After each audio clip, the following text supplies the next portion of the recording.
Here we go. Welcome to Disco Elysium Let's Play. We had a really good episode last time. I guess that was on Thursday.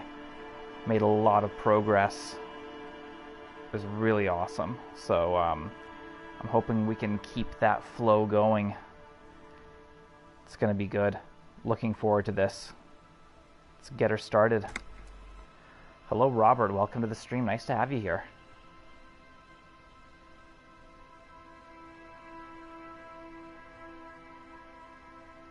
Hope your day has treated you well. All right. Yeah, so we got the information about Ruby. We're suspecting that she might... We're suspecting that she might be a suspect in the killing of Laylee, the guy that was shot and hung. Apparently she's fled and gone to a town across the river, so we just unlocked the getting across the bridge as well, which is nice. So let's start making our way over there.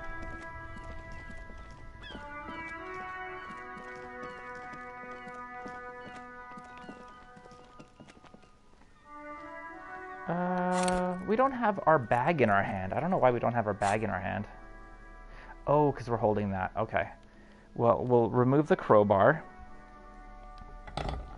And we'll put the bag in our hand.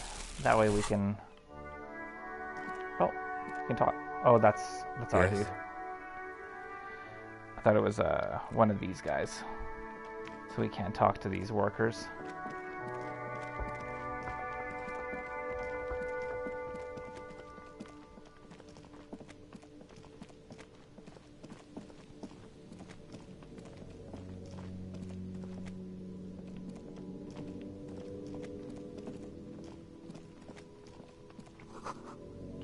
Someone has broken down the fence and the barbed wire.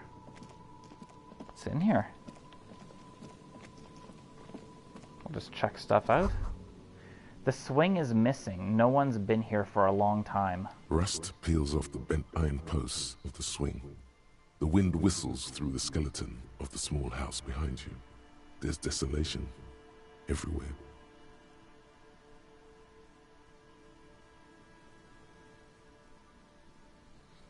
What happened here? In this yard? The lieutenant looks at the small building. A flock of gray swallows takes off in the distance. He's assessing the situation. How long ago was it abandoned? Looks like a long time. Someone thought they could have a summer house in a bloc obscur, for cheap. It didn't work out. They abandoned it about a decade ago.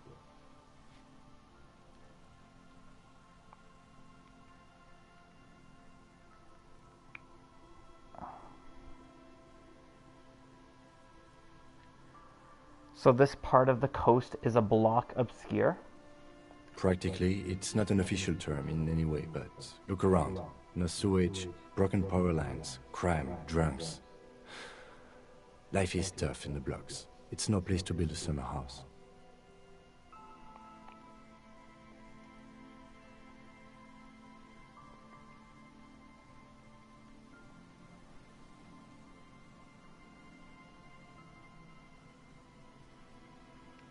Maybe they left something useful behind. Yes, for you to scavenge like a post-apocalyptic scavenger who collects trash and errant magnesium blisters. He gives you a weary smile. Wow. Kim, It's not meant as nagging, just an observation. Yeah. We should move. I don't think our suspect is in this particular yard. No place to hide. And besides, it's too close to Martinez. I know they're not here, but we might find something. Birds in the birch tree, barely audible. Coos come from above. Someone has left their music collection beneath the tarpaulin.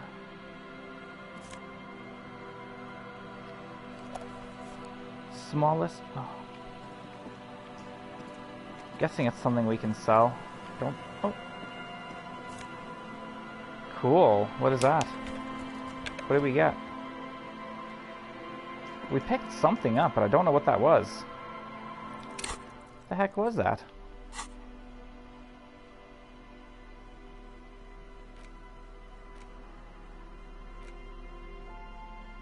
I don't know what that was.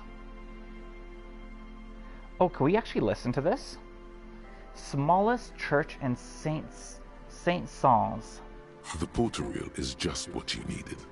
The reel's attached to the apparatus with a satisfying click. The tape is routed behind the magnetic reader. Press play on the tape. You press the large button marked Commencer, and the tape starts spinning. There's a small delay before the song starts playing.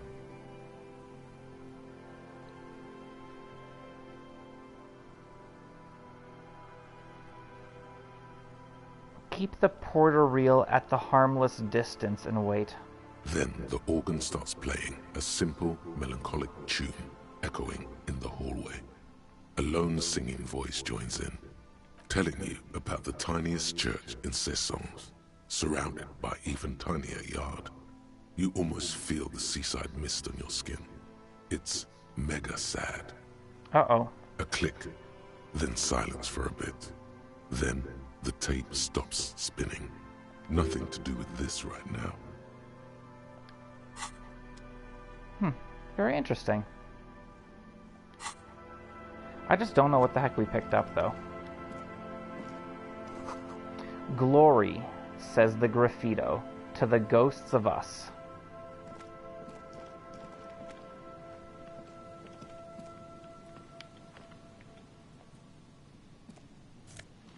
Got a $1.20. When you're a broke-ass cop, a $1.70 will help out for sure.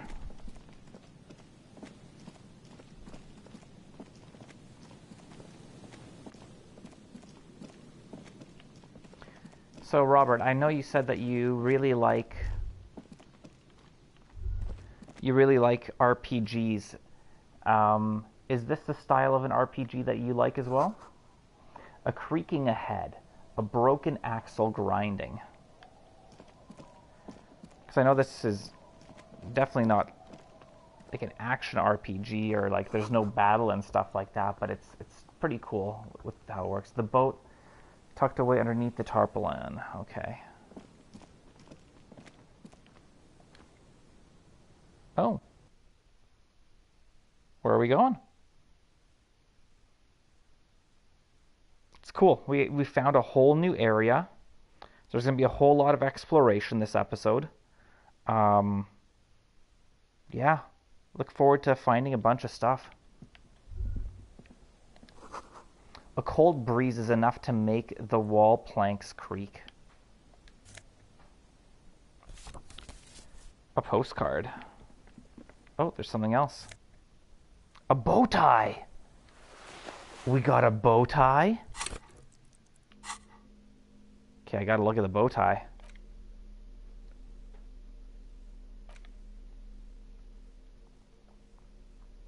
Snazzy. +2 drama. What's our necktie? +1 Inland Empire? Let's give ourselves +2 drama.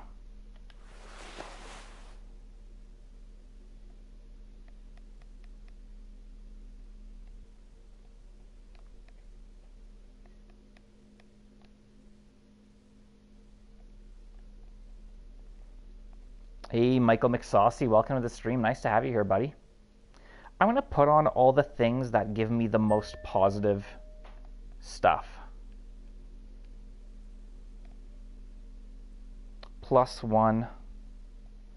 These gloves give me +1, so we'll just leave it the way it is. Glasses are +1, -1. I think these ones are also +1, -1. Pants. Do I have any other pants? Got some jeans that are +1, -1. How are these ones? +1, -1 as well. Shirt is +1. Do you have any shirts that give us more?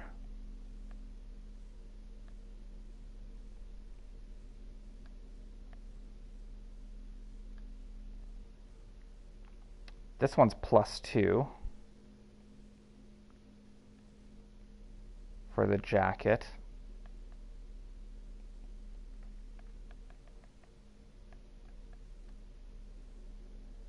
It's also +2. +1, -1 for the hat. +1, -1 for that one. +1 for that. Let's put on this hat. There we go. I'm cool with that. I look a little bit wonky, but we've got some good stats. Hello, Plan D. Welcome to the stream. Nice to have you here. You see a dark red chair in the dim light of the room. That's it? Weird room. Very, very weird room.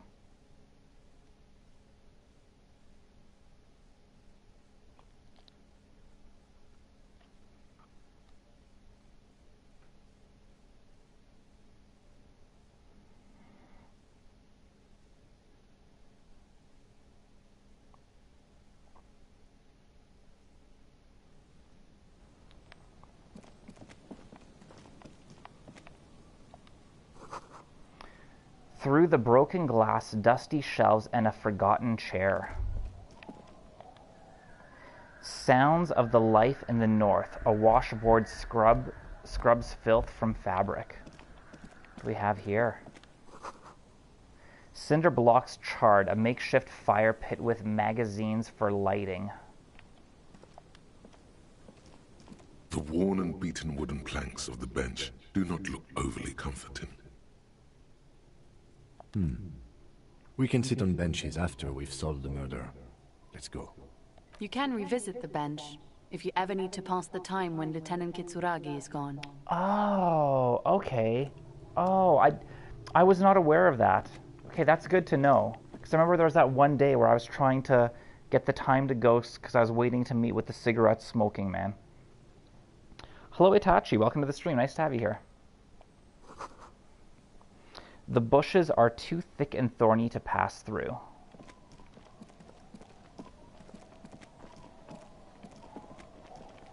Whole bunch of stuff going on around here. Okay, we can't get to there from here. Quick travel unlocked. There's quick travel. I didn't know there was quick travel. White curtains have been drawn shut. No looking in. A wedding stone, well worn and covered in rust.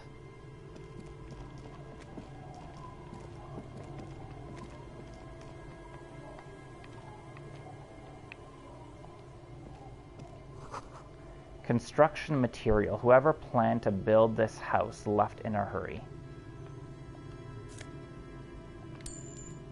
Got some more change.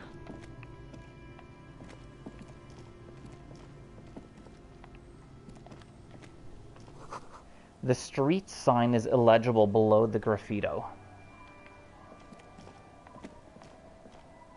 How big is this area? There's a lot to do around here. Hard to see the details. The colors, all worn and welcoming, are cozy though. A flower trough where nothing really grows, maybe in spring. I'm not just gonna walk into somebody's house. See what these kids are up to. The scruffy-haired little boy kicks a stone. He can't be more than 5 years old. The other one looks indistinguishable from him. He watches his brother kick the stone with his tongue lolling out of his mouth.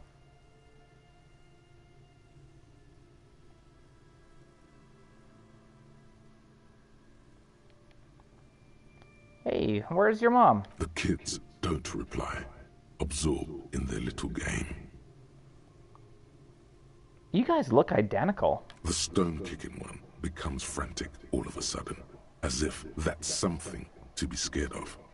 The obvious fact that you just stated. He looks just like me. Yeah, I said that. The boy doesn't answer. His brother throws another rock. Both of their hair is covered in some kind of dirt. You're bad with kids.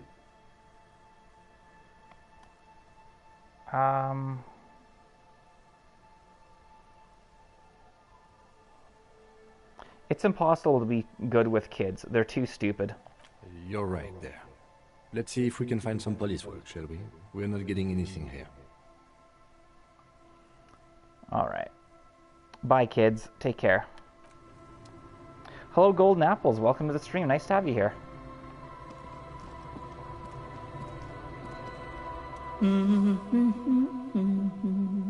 The woman next to a bucket of clothes hums an odd melody. Her eyes are closed.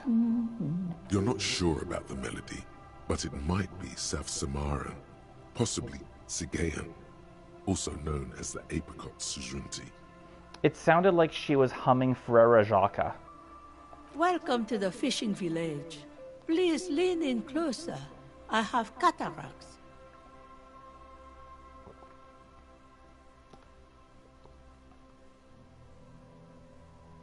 Oh, welcome, police officer. We don't cause any trouble around here. And we don't want any trouble either. We're not causing trouble. We are not here to cause any trouble, madame. Yeah, what Kim said.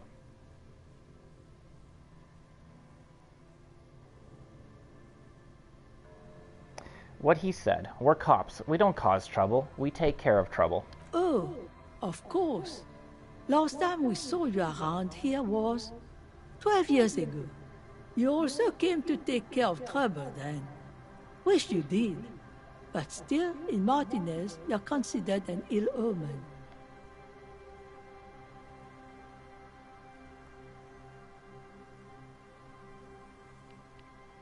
Wait, I've been here before? No, not you personally.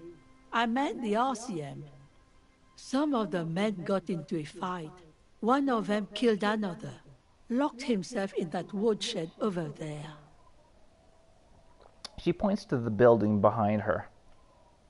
He was brooding, needed some help opening the door. You got it open for him, and took him to think about what he'd done in a more secluded place. Somewhere more quiet. All right. She says it as if he was on some kind of spiritual retreat. What kind of ill omen are we talking about? Oh, the usual. Dark tidings. Black Hound.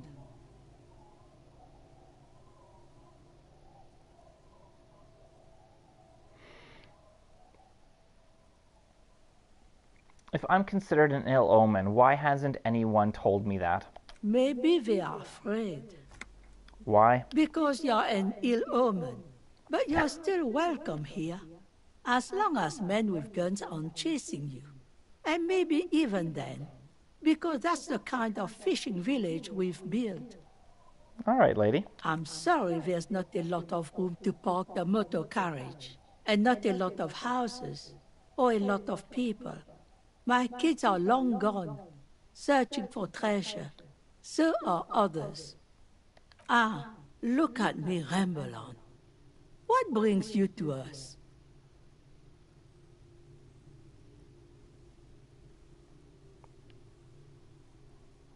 She's not going to see anything because she's got cataracts.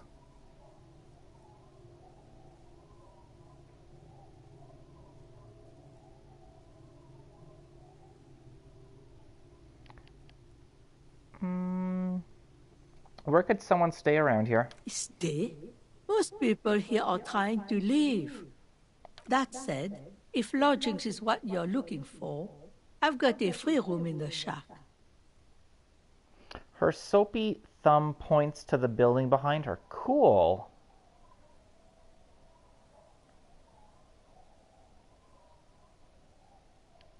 How much is it? I won't charge you for it. Take it as a gesture of goodwill from the village to the RCM.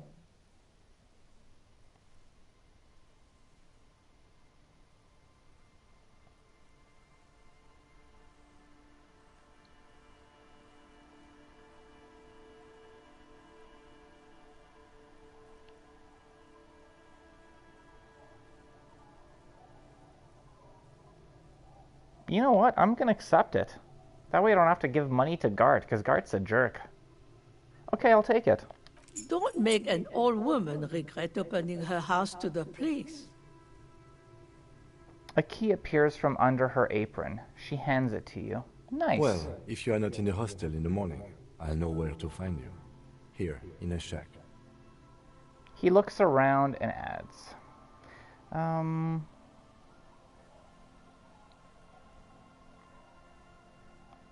what's in this fishing village? Just us. It's barely a village anymore. We almost don't exist.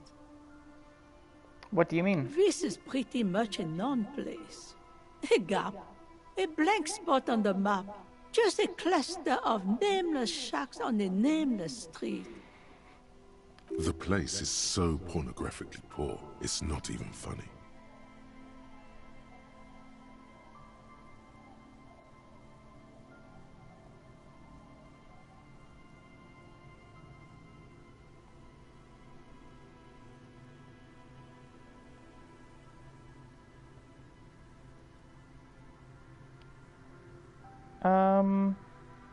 Is there a way to make a little money around here? Here? For you? No, officer. The only money we have here is some coins the drunks tried hiding from their women and then forgot about. Under carts, boats, in little boxes. It's not hard to find. Yeah, I've already come across some. Who else lives in this village? Well, there's Lillian and her kids. A few new folks live in the house to the east, but they are away right now. And then there's the drunks. Not a pretty sight, but there's little we can do about it. Home is home, even for them.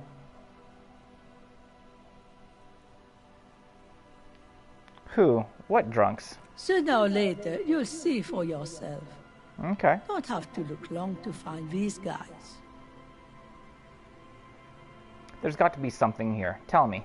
Over there, you can find more of the same. Shacks and trees growing wild. That's the pox.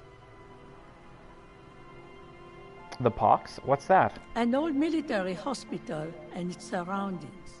Or it used to be, during the time of the suzerain. After the war, it was turned into a goodwill hospital for shell-shock veterans and folks looking for some quiet in the old sanatorium gardens. Now the area is crisscrossed with nameless streets and makeshift cinderblock houses, shacks as far as the eye can see. What happened to the hospital? The goodwill ran out. The staff left and the place was shut down. It's long gone by now. Damn. All right, there's another topic I'd like to address. She nods, rinsing another piece of cloth. Tell me about yourself. Who exactly are you? Me? No one. Just an old washerwoman. Mother called me Isabel, if that's what you're asking. And my married name is Sadie. Now it's your turn, Mr... Call me Harry. Why, I guess I will, Harry. Aye, it just rolls off the tongue. I used to know a Harry. Strong lad, but dumb as a rock. What happened to him? He did too many narcotics. So many, he fell off his boat and split his skull on a buoy. Folks who saw it say his head cracked open like a melon. Nasty, nasty. Crazy.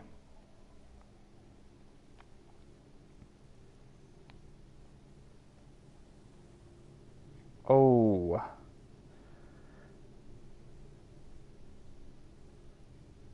I'm not getting the signature. She's nice. She gave me a place to stay. I'm not going to get her evicted from her house. What's further down the coast? Not much. There's the abandoned church, the Dolores of humanity. It's been there since before my time, even. Why is it abandoned? Some things just don't fly, officer. Look around. Who would go to church here. They built it 300 years ago. Must have been nicer then. So, they don't hold services there anymore? The Ecclesiastes? No, we've tried, but things just keep happening. Crime, accidents, other things. The place never stays open. It's a pity. It used to be such a nice church. What else is on down coast? Before you get to the church, there's some ruins, an apartment complex, or some kind of electrical plant. Run-down bunch of houses, empty. Which is it then? Apartments or electrical plant? I don't know exactly. A pre-war place. It used to be something. Before the war. I wasn't here then, you know. Was born in Samara. Anything else of note? Of note? The old fish market up on the boardwalk. But it's closed.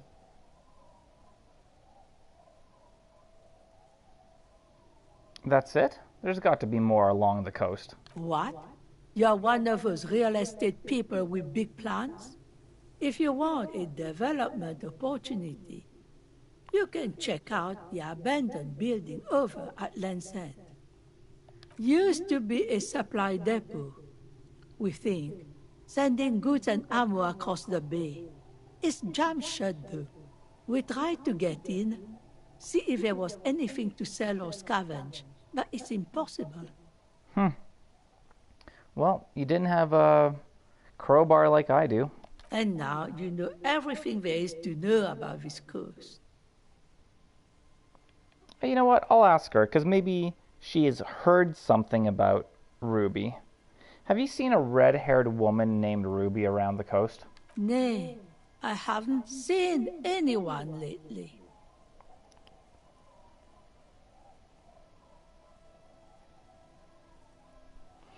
Okay, but do you know who I'm talking about? This is my little cinder block town. I know what goes on around here.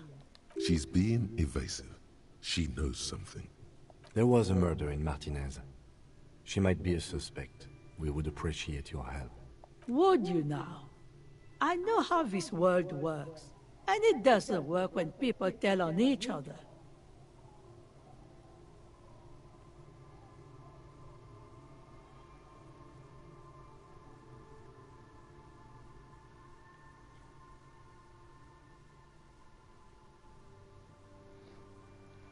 This isn't about the Union, you know.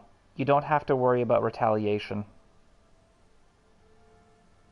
Ah, I should have known.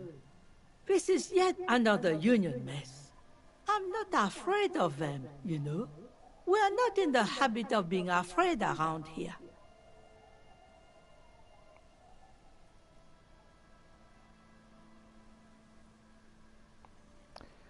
I see. You know something, but you've decided not to tell us. There's not much to tell. People come and go. Now, was there something else? I see, ma'am. I hope you don't mind if we look around anyway. You should look around your shack. Maybe she's rented it out to others too. Goodbye, I'm off.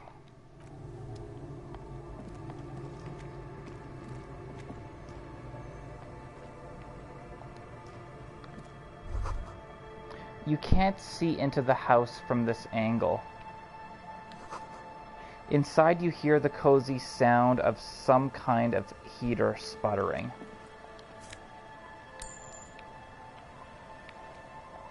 The door has seen better days. The layer of paint has started to peel off due to the salt and wind from the sea. Even the lock looks slightly rusted. Unlock the shack door with the key. I'll wait outside to give you some time and privacy to check out your new living arrangements and look for any signs of Ruby. But just so you know, after we are done with the day, I'll still be staying in the whirling in rags for the night. We'll meet in front of the shack in the morning. The key turns with a satisfying click. You can enter the shack now. You know what? We'll come back to the shack.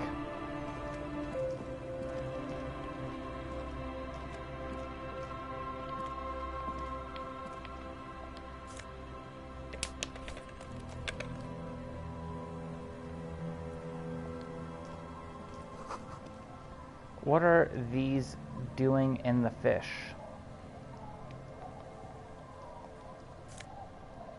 Sweet! Got some boots.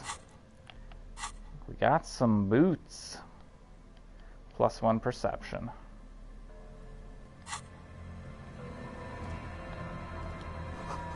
This boat is floating freely in the water, unmoored. Hi, officer.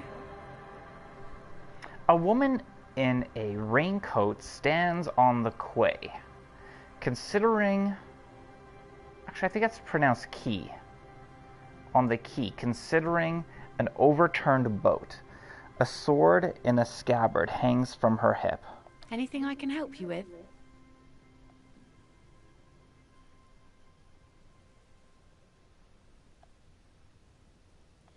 That depends. Where are we exactly?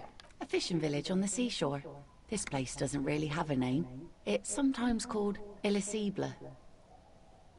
Why? The sign on the street leading here is illegible. Has been since they built this place. I have questions. The first is, what's your name? The name is Lillian. People call me Netpicker.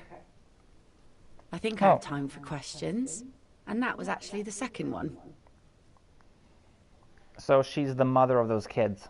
Indeed, you're always confused as to your whereabouts.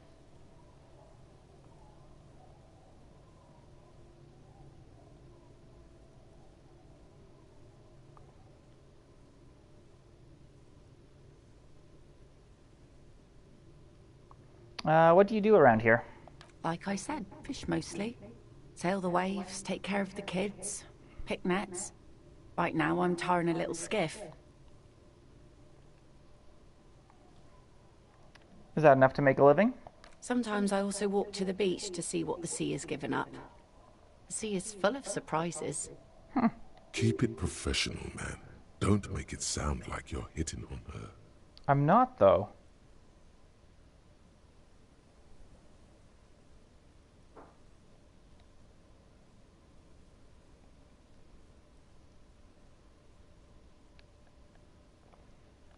Interesting. What have you found? Wood, pieces of glass. Every once in a while we see dead bodies. Human, animal, fish, other odd sea creatures. A mine washed ashore once. A mine? Bottles, drugs also. Lost cargo in general. Most of the time it's just wood and glass. All right. Major choice moment. You only get to ask one thing. It would be weird to say them all. Choose wisely.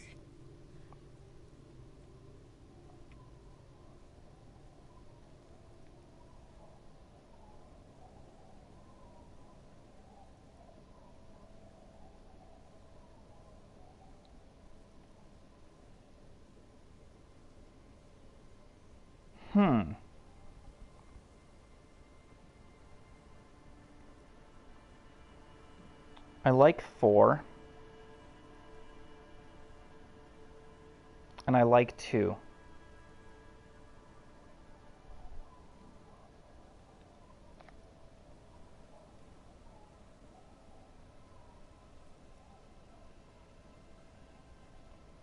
Damn. Do we want to ask about a mine, or do we want to ask why she doesn't leave? Because I feel like if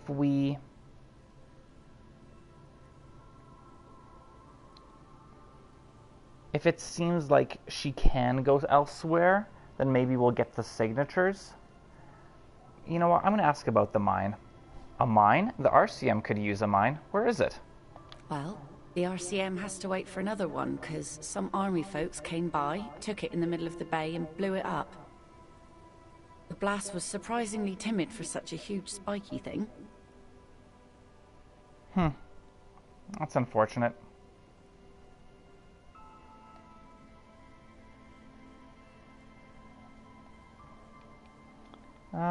Nice sword. Does it come with a story? Unfortunately, the factory sold this one with a 3-year warranty instead of a story. It's to intimidate folks, mostly.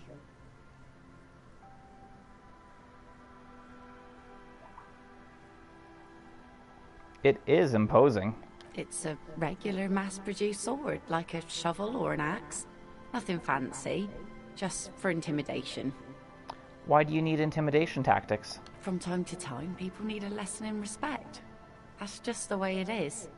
Back in the day, I caught the eyes of many men. And believe me, men need a lesson in manners from time to time. Hello there, 95. Welcome to the stream. Nice to have you here.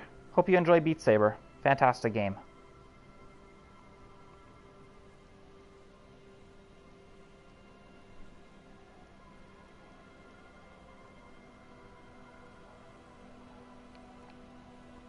Can I borrow the sword? That's kind of... Why don't more women arm themselves if it's so effective? What makes you think we haven't? The truth is that almost everyone in this life is scared and tired and stupid and too dull for that. Okay. That goes for men too. But they put on an act for us. Pretend like everything's good and living in shit doesn't bother them. Like anyone falls for that. I don't think men put on an act. I think you're projecting there, lady.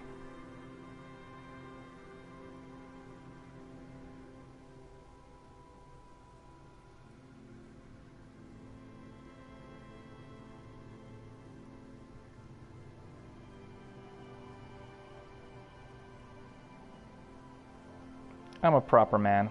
Believe me. Oh? Believe me, everyone here is a proper man. Must be something about poverty that makes all the men real. Alright, whatever.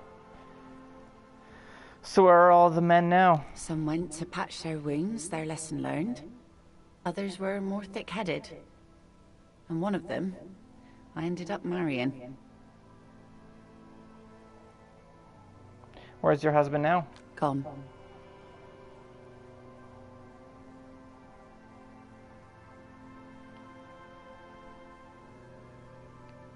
Gone where? To the waves. The sea took him. It was a long time ago. Oh, he's the one that bashed his head open when he was on drugs? Is that the one?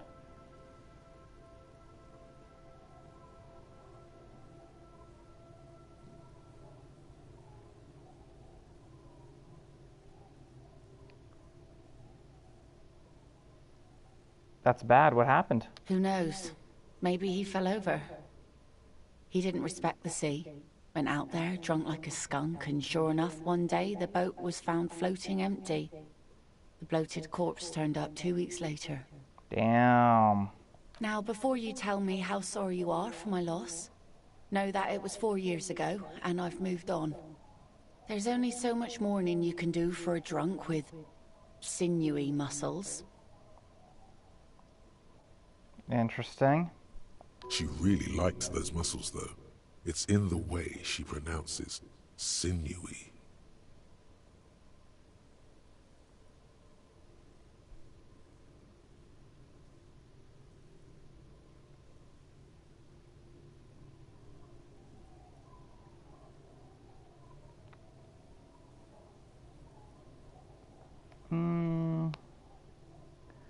Either 3 or 4.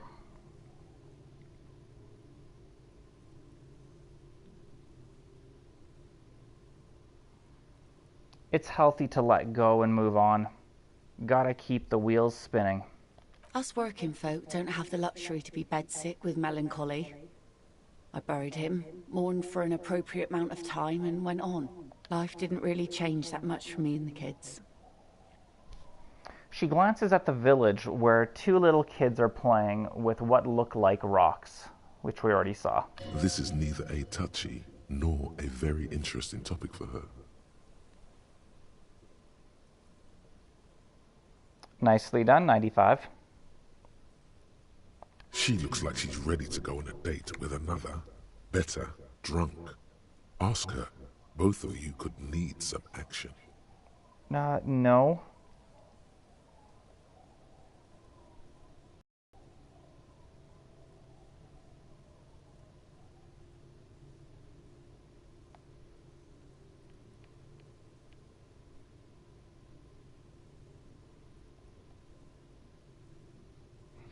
So I take it that's your skiff. Sure is. The Sun, I call her, coated with a fresh layer of tar just yesterday. It'll take some time for it to dry, assuming the sunny days continue. I'm looking for someone. Maybe you can help. Let's see. Who are you looking for?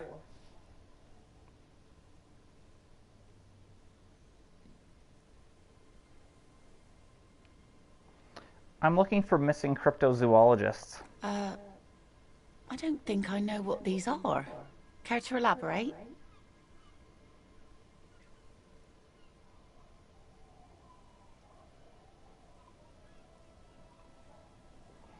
People who look for animals who are hard to find. Aha! Like snowmen. Snowmen? I haven't heard about those. Two odd guys have been wandering around here, nose in sand, talking nonsense about snowmen and the like.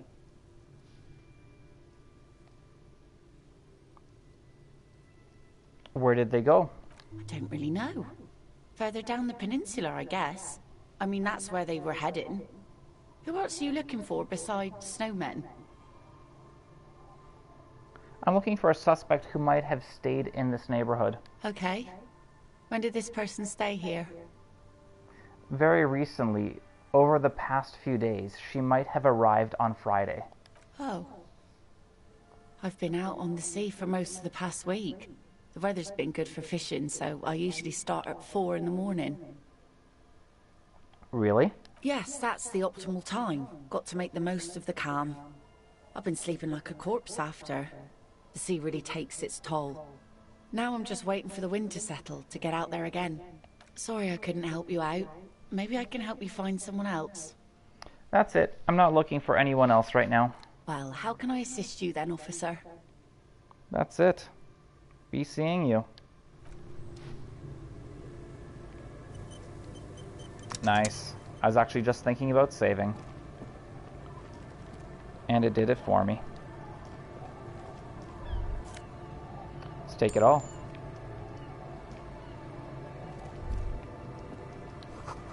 The plank creaks beneath your weight.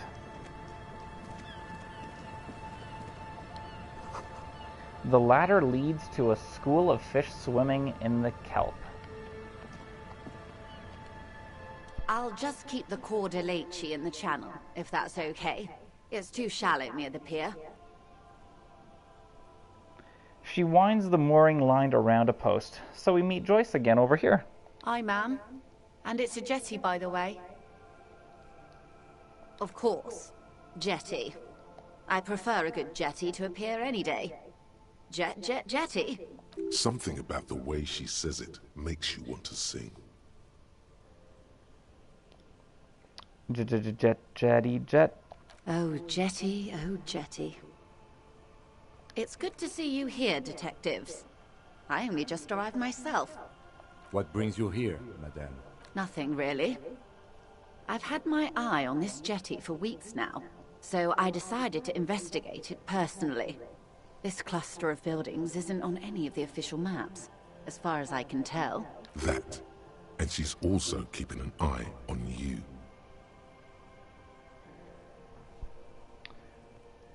Have you been spying on us? Spying has such a negative connotation.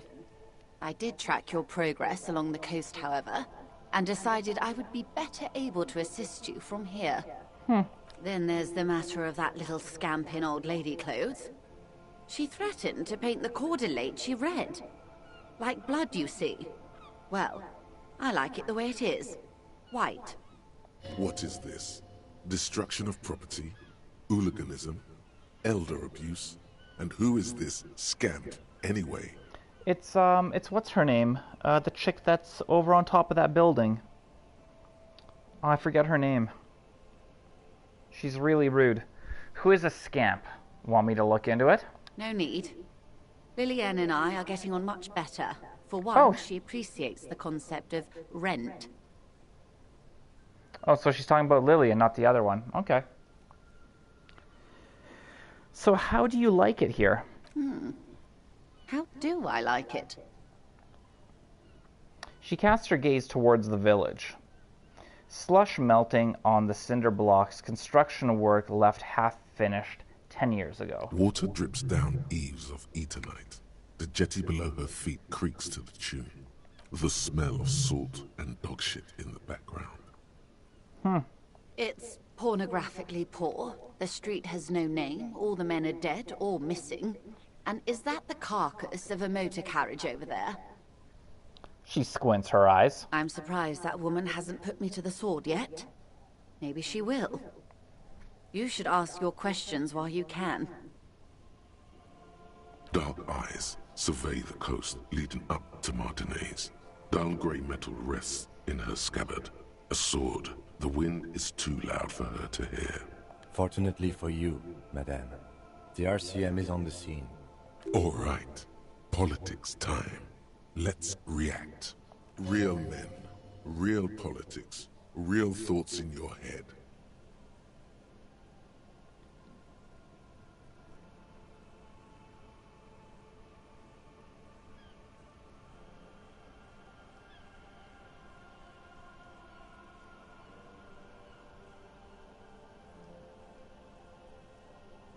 Try not to be scared. This is just how the real city looks. Oh, I'm not frightened, officer. I'd never... She leans against the railing, looking up at the gray sky. Do you know how they discovered this place? The wind picks up. Her raincoat flaps in the gust. This fishing village? No, they're in Sealindian, Isla.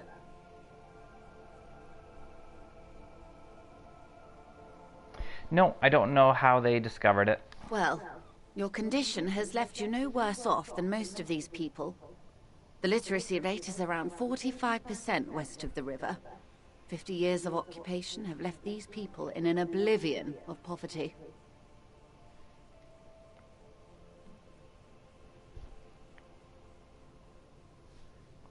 I'm gonna say nothing. It's a pity. Most of these people will never know what this place means. This island of matter. Or why they were ferried over in the first place.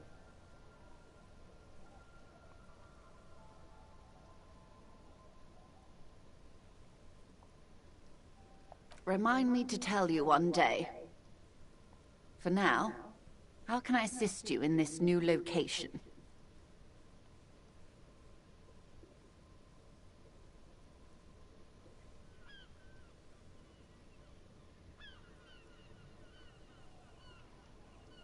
Tell me something else then. Of course. I hear you have singled out a suspect and are in pursuit. This is cause for cautious optimism. How can I help you at this juncture? That's all for now. Hey Dylan, welcome to the stream. You just started the game. Awesome. And every action really matters. It does. It does feel like there is weight to your actions and what you do. Really like it. You know what? Let's go inside here. In case that Ruby was staying in here, maybe I'll find something. Maybe I'll find something useful. Who knows?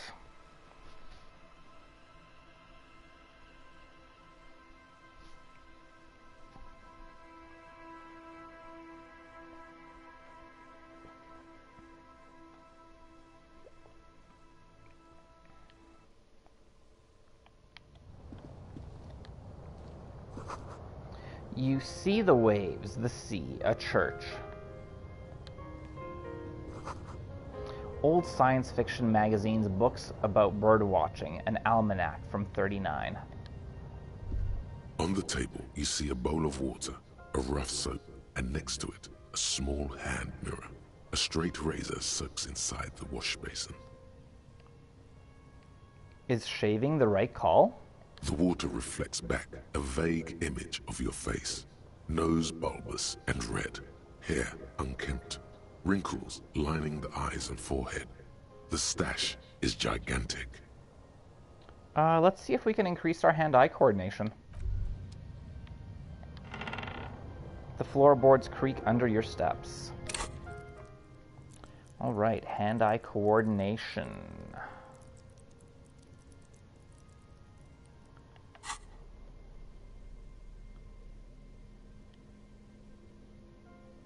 I don't think I have anything for hand-eye coordination.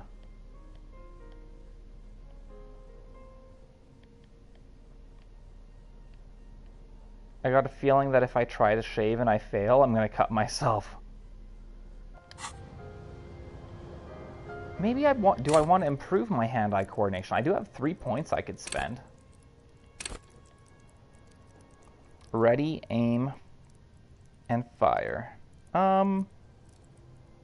You know what? No, let's just try it.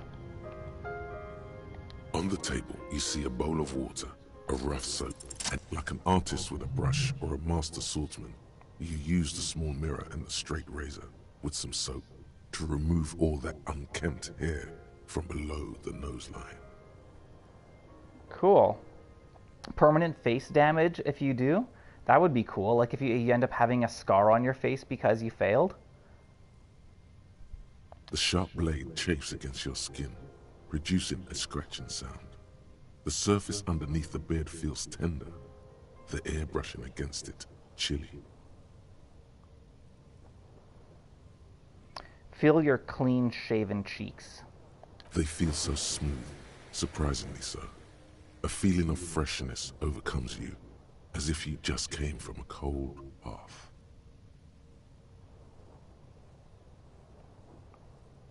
Was shaving the right call? The water reflects back a vague image of your clean-shaven face.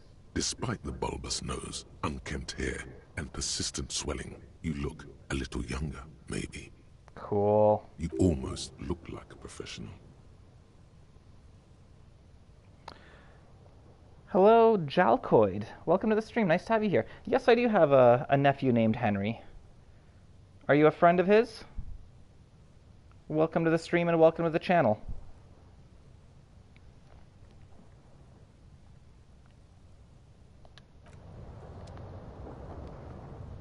As you look at the floorboards in this corner of the shack, it's clear one of them isn't quite level with the others.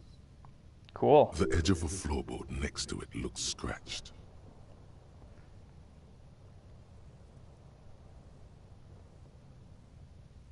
Move the board aside. Hollow space underneath the floorboards is dark and damp. You can barely make out the mixture of sand and sawdust below. Search through the sand and sawdust. You stick your hand in and start combing through the sand. Dry, not like outside. Fine dust. And then something hard wrapped in paper. Ooh, what is it? A small cylindrical object. You pull it out. A bullet. We found a bullet. Cool. A 9mm bullet, to be exact. Fit for all muzzle loaders of that caliber. A bullet, interesting. The floorboard doesn't care. But maybe the washerwoman does. You have enough to confront her with. Very interesting. You're actually Altera. You changed your name. Okay. Cool. Well then, well, I'll call you Jalcoid from now on. This intricate heat engine hums quietly, giving out pleasant warmth. There's something else. Oh yeah. An old mirror hangs on the wall. You see your reflection in it. The expression fixed to your clean-shaven face. You're still not accustomed to it.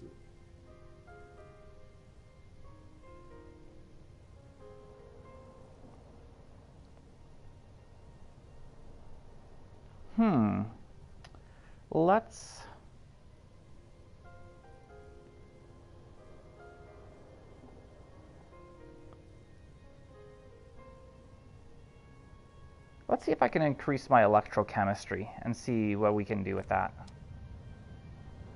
Do we care about the look that we have? I don't know. Let's test it out. Let's have a look. Electrochemistry is currently +2. I don't think we'll be able to increase our electrochemistry much more. Ooh, +1 with the gloves. +1 with the pants.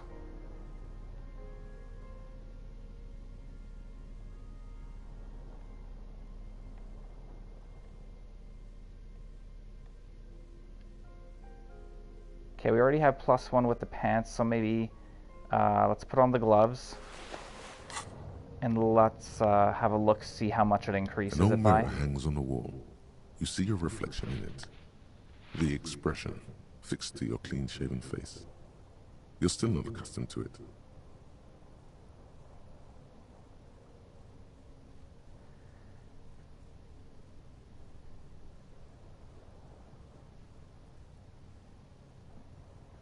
Cool. Glad you enjoyed the Guardians of the Galaxy Golden Apples. I've heard good things about it, but I don't like that you can only control Star-Lord. All right, let's try this 8% chance to attempt the expression from happening. See what happens. Still not happening. Yeah. It won't come off that easy. That's fine. Ooh, we got a new jacket. Let's have a look at the jacket. Looks snazzy. +1 logic. I think the jacket that we have right now is better. Yeah. Alright, I think that's it for here. Let's exit back out and keep going.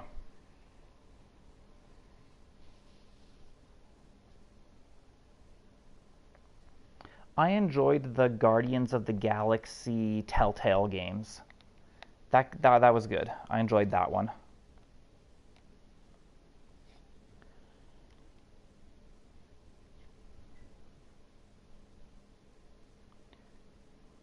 Maybe if it goes on cheap enough sale, or if I can find it for cheap used, I might grab it one day, but...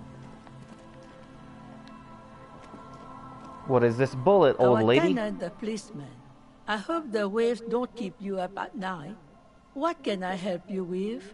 Why was there a bullet under the floorboards of your shack? Damn that girl. She murmurs softly. A bullet? The lieutenant turns to you and gives you a little nod, then turns to the washerwoman. You didn't put it there, did you? She did. Gone and hid things in there? She's usually a good tenant, and not a stupid one either. You rented the room to her? Yes, I let my room to that Ruby girl.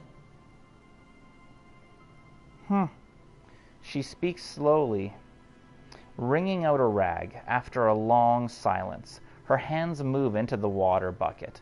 Some water sloshes over the edge. As I've done before when she's been in trouble or just looking for solitude. I've made it clear. We welcome all kinds of people here. When was this? She came last Friday, left on Monday in a hurry. What has she gotten herself into? That's for the police to find out. Right then, please answer each question to the best of your ability. I'm sure we have a few. What is she like, Ruby? She's good company. Knows how to talk to an old woman. At my age, you don't get a lot of quality conversation. So I really appreciate that about her. I highly recommend playing the Guardians of the Galaxy Telltale game, Dylan. If you enjoy the Telltale games, you'll enjoy the Guardians of the Galaxy one. It's good.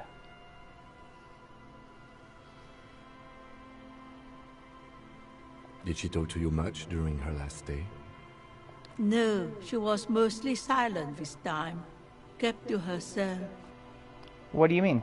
She tried not to let it show, but I could tell she hadn't come to fish. Usually she likes to cast a few lines, but this time she mostly stayed in her room. Why do you think she left the bullet there? How would I know? She's a gruff one, but not violent. She doesn't go around toting a gun. She looks back toward her shack, thinking. You said she left on Monday. Yes, early with the dogs, around 8 o'clock, I think. Dogs? She probably heard the lieutenant's Kanema drive by, and it woke her up, just like it did you. Kim, she must have heard your Kanema. Yes.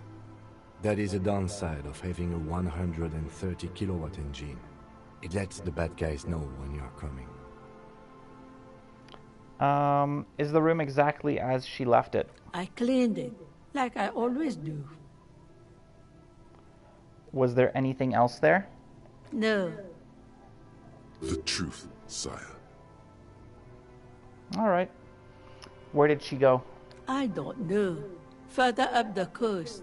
She tried to leave quietly, but the hinges on that door screeched like a cat in heat. Woke me up. I heard her rushing in those heavy boots, heading up north. It's a peninsula. She might be trapped. You'll never find her, you know. She knows the coast like the back of her hand. You only just arrived. No, I'm pretty sure we can find her. I wouldn't worry about that, ma'am. We are persistent.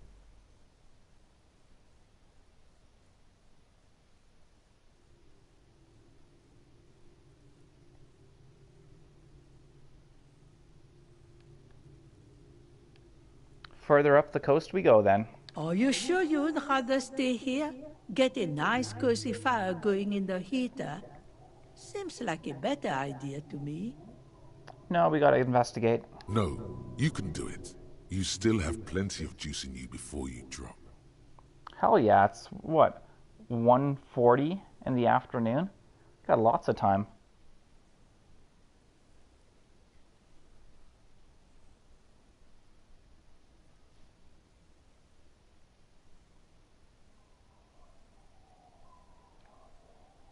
Sounds interesting, Golden Apples. Behind the cinder block houses, old pre-war ruins rise to the sky like dark palaces. One thing, enough. officer. If you do find her, please go easy on her.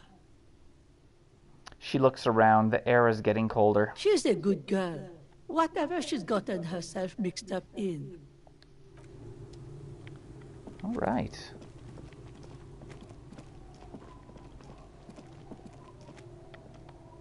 Oh, hold on. We have a map, don't we? We have a map. Let's have a look at the map. I don't know how much it'll help us, but...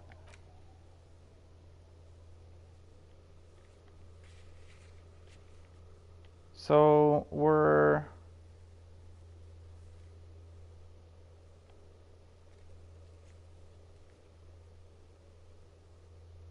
just past the bridge where there was those swings. Okay, there's still quite a bit.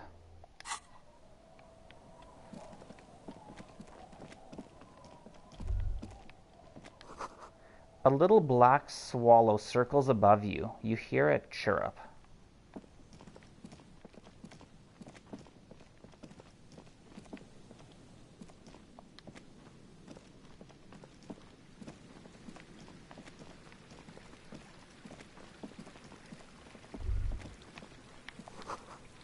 The water runs from the west. The source is upstream.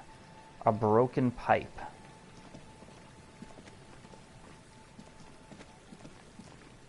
Ooh, what's this? $1.15. I'll take it.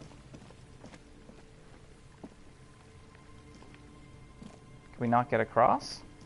Really? Whoa, there's a shadow up there. Man, there's so much to explore here.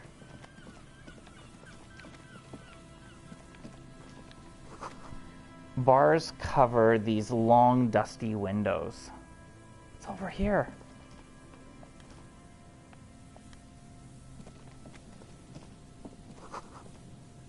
There's a slit in the concrete here. A sewer?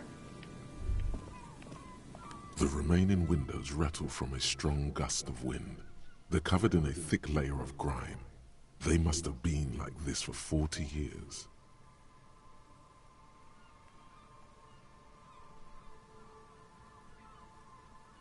Try to look inside. Dripping water falls from a high place. All you can see is the shadow of a collapsing staircase. There's rust and corrosion on the bars. They're foaming with it. And a small layer of white salt from the sea. Lieutenant, can you make out what's inside? No. I won't even try. You know, He takes his glasses off. I had a partner once. They called him Eyes, because he had to show me things. It's that bad. Can you still shoot, though? Well enough, actually. It's odd how that works. I'm no sharpshooter, but I pass my shooting courses 7 out of 10. That's, I guess, passable.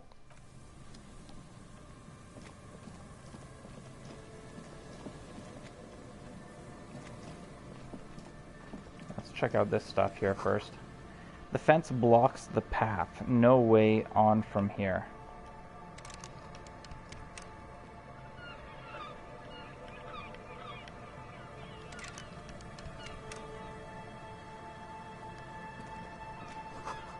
Another power box.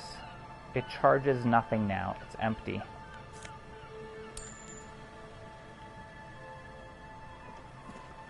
I wonder if I have my crowbar in my hand, if I can open up those.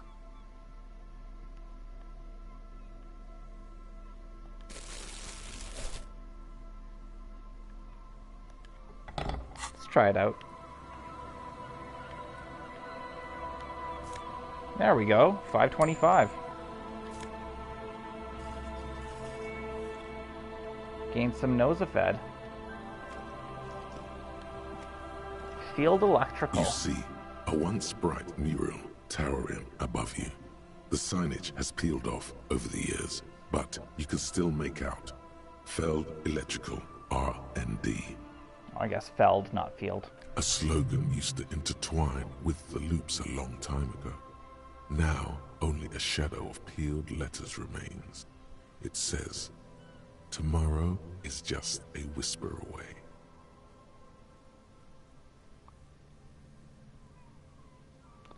Tomorrow is just a whisper away. Looks like tomorrow never came.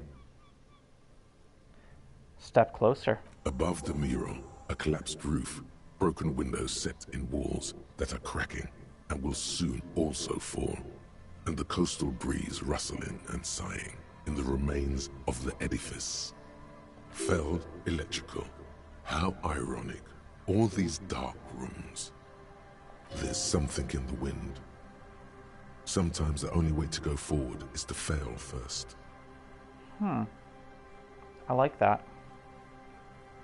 That's an awesome phrase. Sometimes the only way to go forward is to fail first. I like that. That is awesome.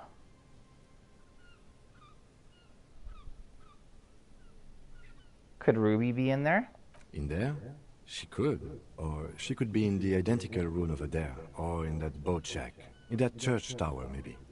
Why single out this one building?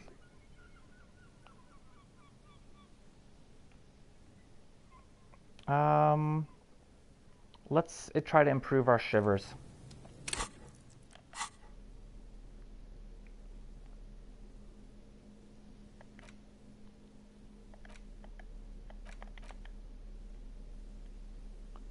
I know there's something that we have that increases shivers.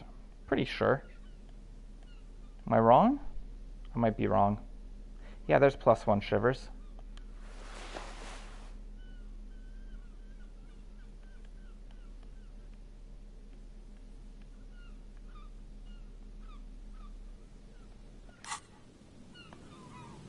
The once bright mural towers above you, saying, "Feld Electrical R&D.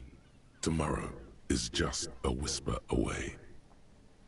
How long have I been playing this? I've done 10 episodes so far, and I would say I average probably about 2.5 hours per episode. So that would put me at what, like 25 hours?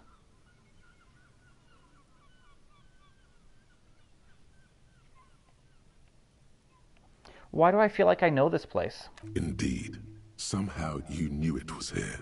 An urban ruin gutted by looters that once used to consume money and dispense warmth and light.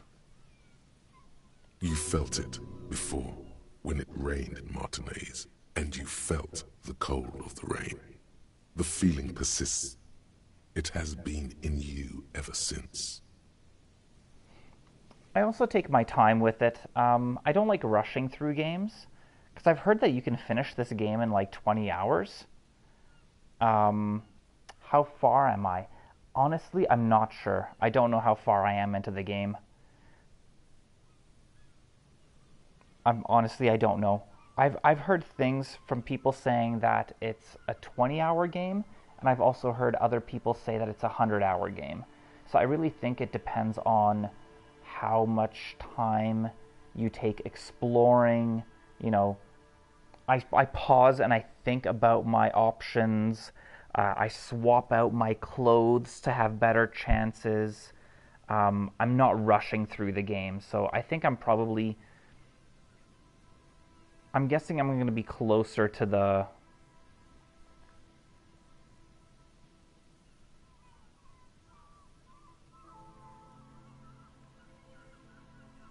I'm guessing I'm probably going to be about a third of the way through the game, if I had to guess. But that is completely an uneducated guess. I might be able to finish the game in the next 5 hours, or I might be playing this for, another 70 hours. What is this building? Maybe we could, ask the man who's pointing at the building. Okay. Great idea. Let's talk to the man. Maybe it'll increase our shivers.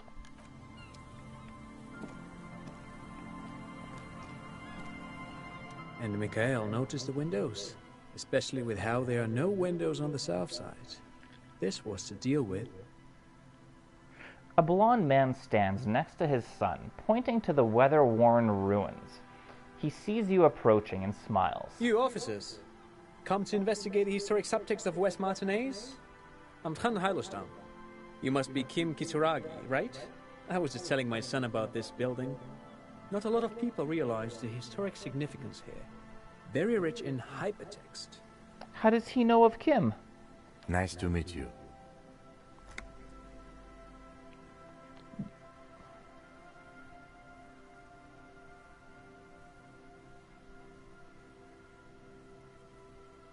Wait, what was that about the windows before? Oh yes, so Mikhail. They had to deal with monitor glare, especially in the summer. They still had vector monitors back then. That was 49 years ago. So they didn't have windows on the south wall.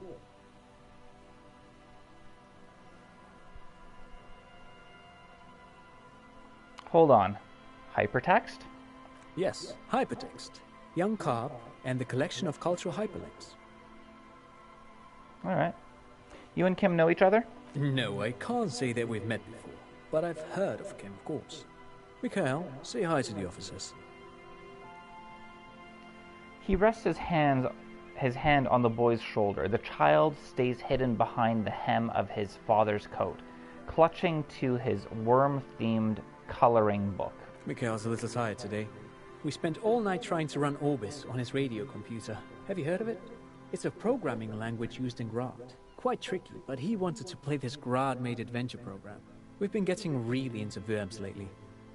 The man speaks in the artificial cadence of a professor, or someone who's been on too many radio shows. But I assume you're not here for giant worms when there are so many real things to see. Just as I was telling Mikhail before, this is where the Coalition landed in '08. We could be standing on what is the most interesting landmark in Revachol West. He points to the building again. Well, get a load of this guy. He really enjoys his trivia. The Orbis programming language was named after its inventor, Victor Orbis, a cybernetician from Grad. They run Vox in the Occidental countries.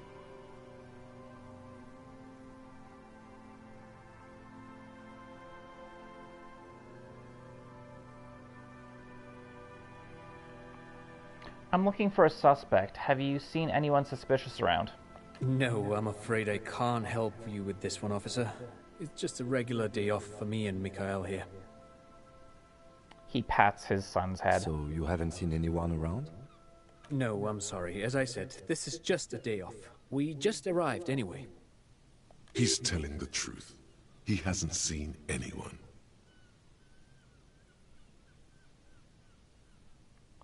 What's so fascinating about an empty old building? Aha! But it's not just any empty old building. He raises his hand to his eyes, springtime sun warming his handsome face. All four of you turn to admire the mural before you. What not a lot of people know is this used to be the R&D department of Felt Electrical. And Felt, which now sells ink cartridges mostly, was once a top dog in the turn-of-the-century cybernetics boom. Hold on. What's R&D? Should be research and development. Wait, what's an R&D department? Apologies, it's an acronym for research and development. Yeah. They don't use it anymore. He smiles brightly, laugh lines around his eyes. You're probably more familiar with RTD, Research and Technological Development. Maya Kalpa, you are not familiar with that one either. This man is a bookhead.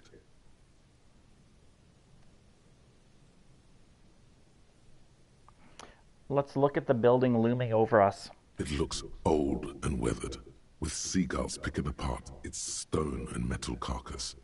Bushy undergrowth has taken hold of the collapsed rooftop. Some kind of bird has set up a nest on a broken windowsill. I don't think I've ever heard of this Feld Electrical. That's not surprising. Only a vestigial ink cartridge and ferrotape manufacturer remains. He adjusts his suit jacket. They started out as a midway electronics outfit in Königstein 2 centuries ago. After an aggressive move to Revachol, Feld became a global player in the emerging personal electronics market of the pre-revolutionary era. Still, Tricentennial was beating them in business machines. But Feld had an ace up their sleeve. Or should I say, they were developing an ace up their sleeve? I'm mixing my metaphors here. What was that ace? It was here in Martinez, possibly in this very building, that they developed prototypes for a tape computer. A tape computer? An elegant folding mechanism of rollers and ferrotape ribbons, portable enough to be a take-it-home solution. Revolutionizing business machines, possibly even bring them to the average consumer, which is a feat of engineering even today's giants, Rehm, ICN and ZAM, haven't achieved yet. He grins, admiring the sentence he just produced. What happened? Indeed. What? The revolution! The boy wipes his nose on his sleeve. Unfortunately, their moonshot project never made it to the market. Feld's move to Revachol backfired. The revolutionary government liquefied their assets and expropriated those very advanced prototypes. Possibly from this very building, or one of the adjacent ruins. He pauses, pointing to the other building, then continues. All of this was built by Feld, even the boardwalk. Wild Pines built Martinez proper as a resort for their middle management. Feld built this side of town for R&D.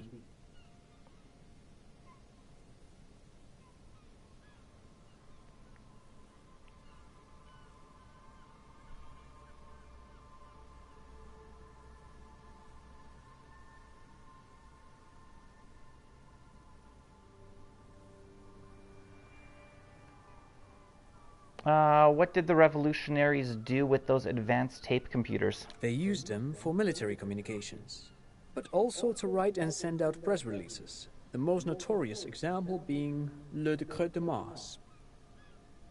What was that? What's the Mars Decree?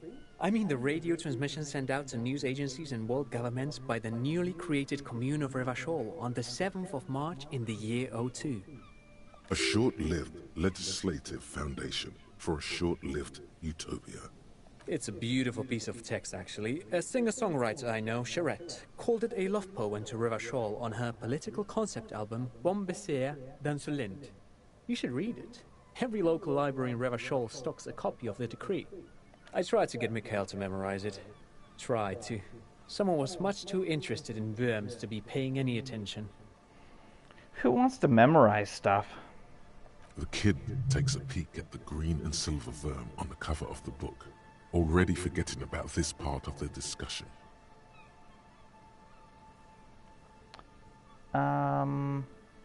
What happened to the engineers, the company people? Oh, I'm afraid it didn't end well for the boys. But this story is a bit too dark for little Mikhail here. Now, if you were to ask about tape computers... Wait, is he saying that we should just bypass the excesses of the revolution?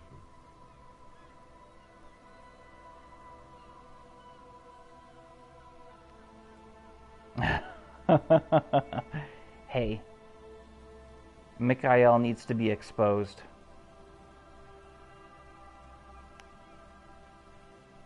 Or do I not want to piss this guy off?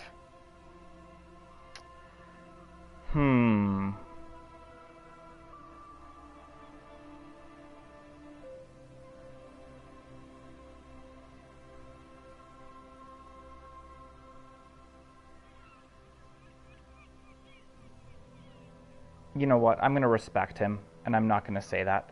Tape computers, right. Tape computers.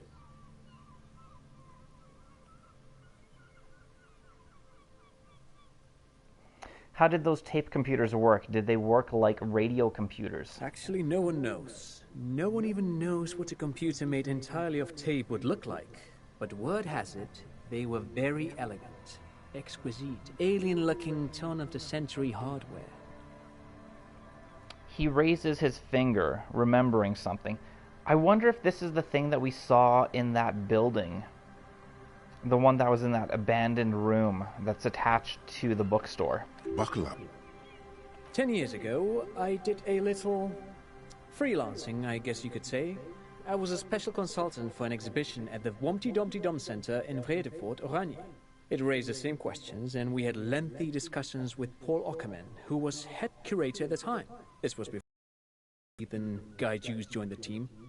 Wait, did he just say Wumpty Dumpty Dum Center? He did it. He said Wumpty Dumpty Dum Center, like it's the most natural thing in the world. What the hell is a Wumpty Dumpty Dum Center? And who the hell are Keith and Guy Juiced?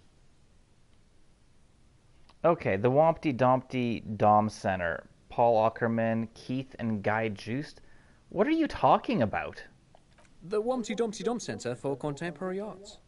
The exhibition itself drew on Lagerman's notion of memory, and so there were some parallels. That's why the head curator, Paul Ockerman, chose to...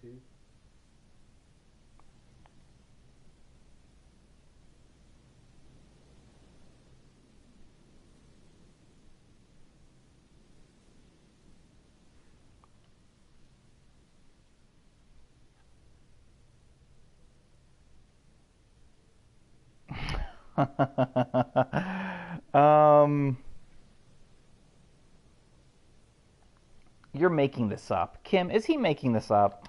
In fact, I'm not. The Wompty Dumpty Dum Center is a place you can visit if you're ever in Vredefort and are ever in the market for an exhibition space / contemporary art research center. But perhaps I should return to the tape computers. As I was saying, the device itself was very elegant, fragile even. One could write directly on the tape using a special chemical solution. The machine would then analyze the handwriting, perform operations, and project output onto a white screen. It was a beautiful, delicate thing. Made of black film and folding tape structures.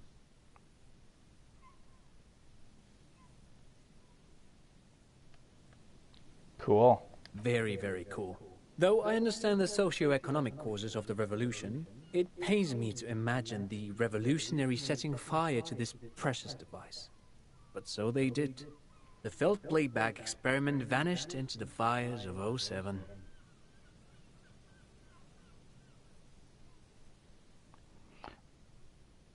Wait, the Feld playback experiment?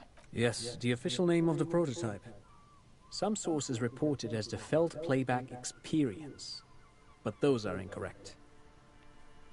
Why did the revolutionaries destroy it? Who knows? Maybe it was an accident, or maybe they didn't want the technology to end up in the wrong hands. Either way, they're all gone now. All 3 versions of the prototype. Nothing but debris and ashes remain inside that building. He takes a step back. The boardwalk creaks mournfully in the wind.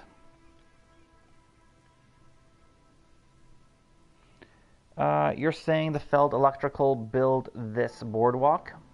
Yes, they even built a pleasure wheel, but that got destroyed in the war. Pleasure wheel? A pleasure wheel? Kim's on the same thinking that I am. The lieutenant looks wistfully at the horizon, as if picturing gondolas rising to the sky. Yes, to lure in their star engineers. This part of Martinaise was nothing but reeds before Feld arrived. They had to make the prospect of living here attractive. It was supposed to become a global center for innovation in cybernetics. But history had other plans. Cool. Hello, Frosty. Welcome to the stream. Nice to have you here. I wanted to ask something else. But of course, what else?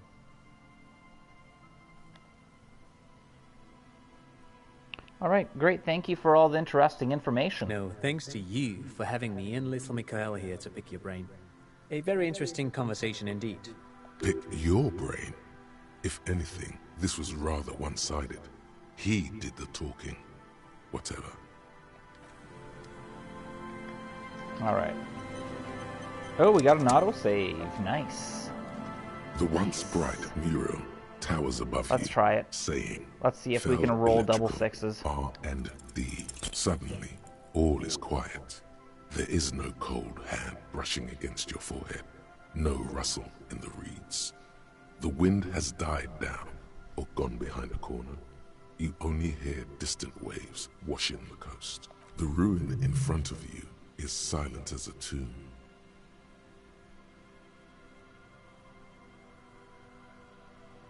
What was I even attempting to do here? Trying to talk to the wind. The city, whatever you thought would happen, did not. And now you're just standing there with your hands fallen to your side. Is trying to talk to the city something you've done before? Is it in your secret repertoire? A trick for when you're out of ideas? She could be anywhere. How do we find her? How do we? I was really hoping she'd be in the village. Okay. She's probably north of the village, and this place is a peninsula. I think there's people west of here. We could ask them. He looks to his right and cups his ear. Indeed. You hear what sounds like two men arguing where the lieutenant is pointing. And then there's the church. If I were a murder suspect, I would not hide in the most prominent building here. But who knows? Maybe she's reckless. Or spiritual. She could be looking for refuge. True. Anyway, we do it the old-fashioned way, sector by sector. Go over the whole peninsula, ask the locals, enter the places where we can enter first, like we did in the village. All right. And if that fails, if we don't find her? Then, if we're desperate, we can look where we can't enter. Bunkers, storm drainage, this place. I'm sure it won't come to that. He looks behind him at the dark red box crumbling across the chasm. Walk the coast, the old boardwalk, the reeds. You can always come back here and talk to the wind again. An adventure awaits. An adventure on the windswept urban coast. All right. Off we go.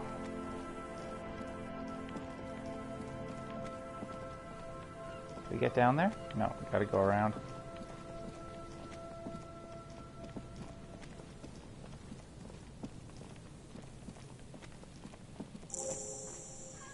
Ooh, more quick travel. Man, we had no quick travel and now we have 2 quick travels.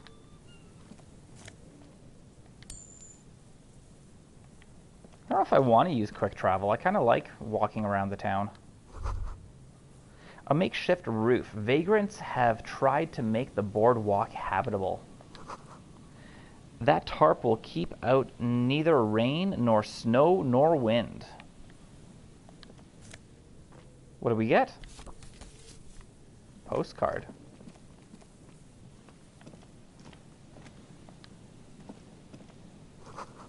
A coin-operated weighing machine hasn't been used for a decade. How do you know it's been a decade? Oh, we got some glasses. Mega binos. Wow, we've got 4 skill points. Let's have a look at these mega binos. +2 encyclopedia. I think I'm going to put on the mega binos.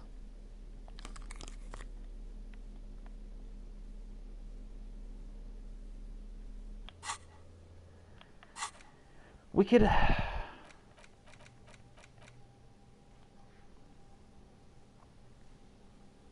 this one only takes 42 minutes in game time.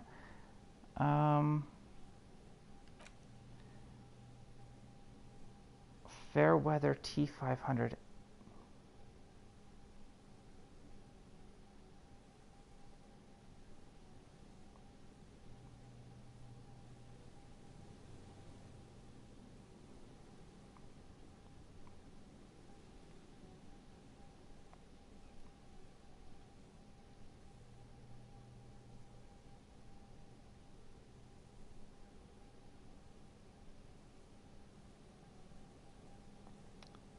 Okay.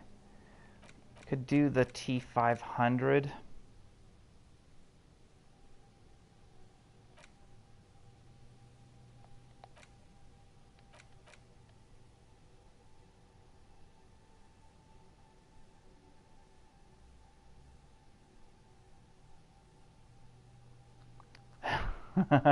"42 minutes sometimes feels like 42 light years." Yeah.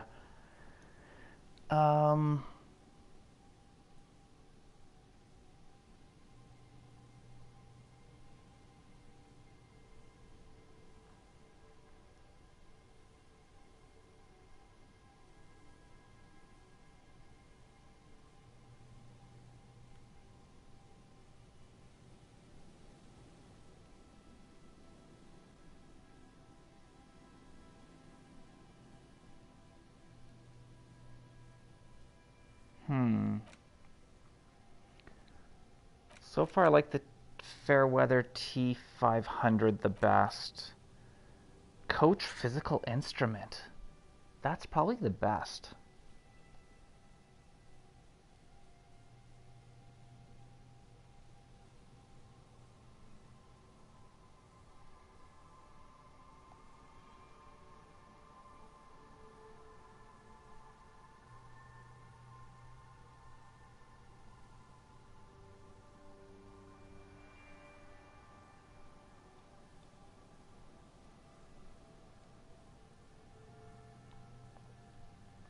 Maybe... I think maybe Physical Instrument?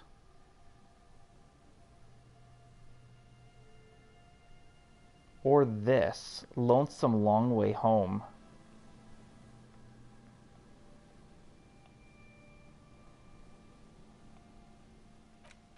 There's a couple of good ones.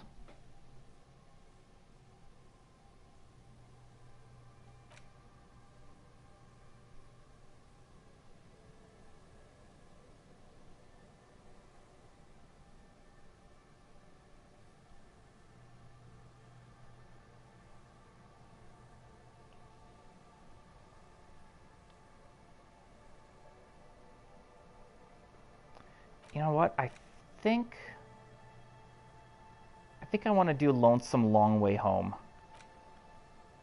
Let's unlock. Let's use one of our things to unlock that. Let's confirm. Skill point used. And now let's put Lonesome Long Way Home. Let's internalize that. It's going to take a while. We can always switch it out. Vagrants have recently painted the tarp red. Water drips from it. Can we go around here? No, we can't get through there. Okay. What's this? Someone has left an unidentifiable article of clothing on this railing. It smells really bad. Take a closer look. It's streaked with dried seagull shit entangled with pieces of seaweed. A dangling arm suggests that there might be a jacket beneath the crust of filth. Cool. It seems likely that it was left in the surf until someone laid it out on this fence to dry out. Unfortunately, that just seems to have stiffened it into a shapeless mass. Please tell me you're not taking that with you. It might be a clue. A clue? You think our suspect is a seagull who's been defecating on unsuspecting jackets?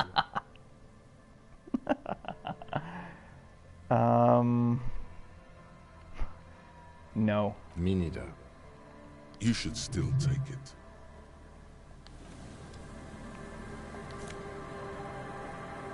I'm taking it. Filthy jacket. Oh. Okay, so we probably have to wash it.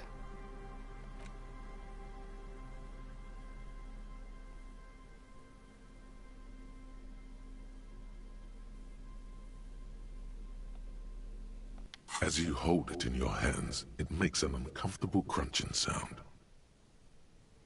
Man, how did this jacket get so disgusting? It's a sordid, filthy tale, not for the weak. Are you sure you can stomach it? Think about it. I can't wear it right now. I want to wear it. I want to wear a jacket that's covered in bird crap. It occurs to you that you're not even holding the jacket itself, but rather the thick crust of jetsam and seagull shit that ensconces it. It smells like a dead sea creature, tangled in grey strands of seaweed.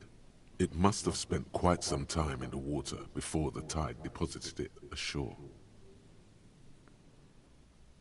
Gross. Why?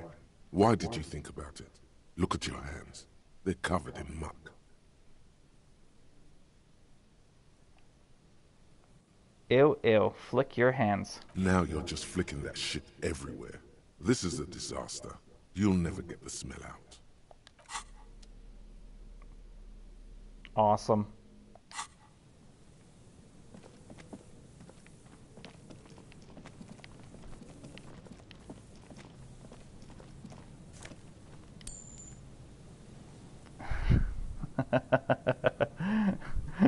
Thanks, Robert.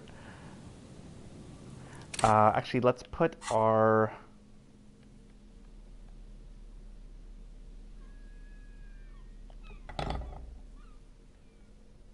the plastic bag. We might find some bottles. Nothing like being a hobo cop.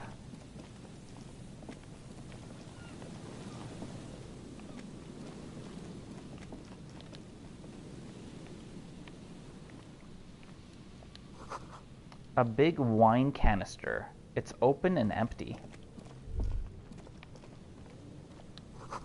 Careful. Careful there. These floorboards look rotten and weak. The smell. It's awful and familiar.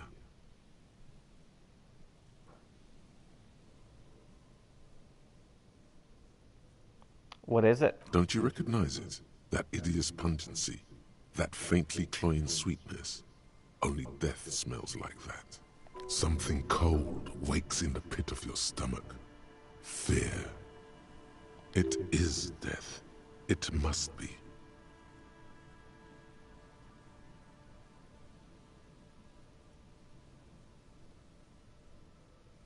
Heads up, Lieutenant. Something's not right here. The lieutenant has already brought a handkerchief to his nose. Is that a dead body? Cool, golden apples. I hope it doesn't let you down. I've heard that you should keep your expectations in check. There's some tear, an empty cigarette package, and a crumpled kebab wrapper in the trash bin.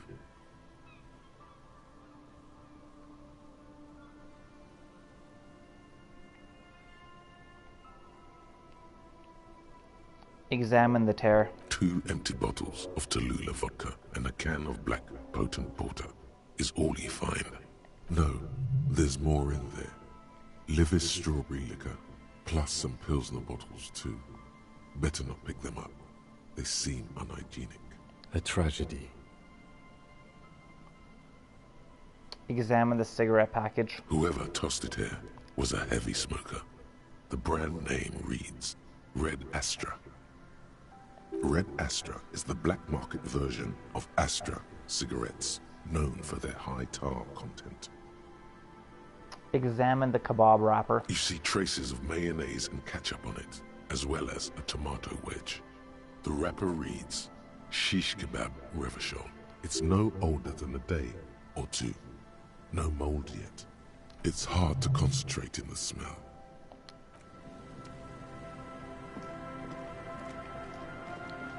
We'll check out the dead body in a moment.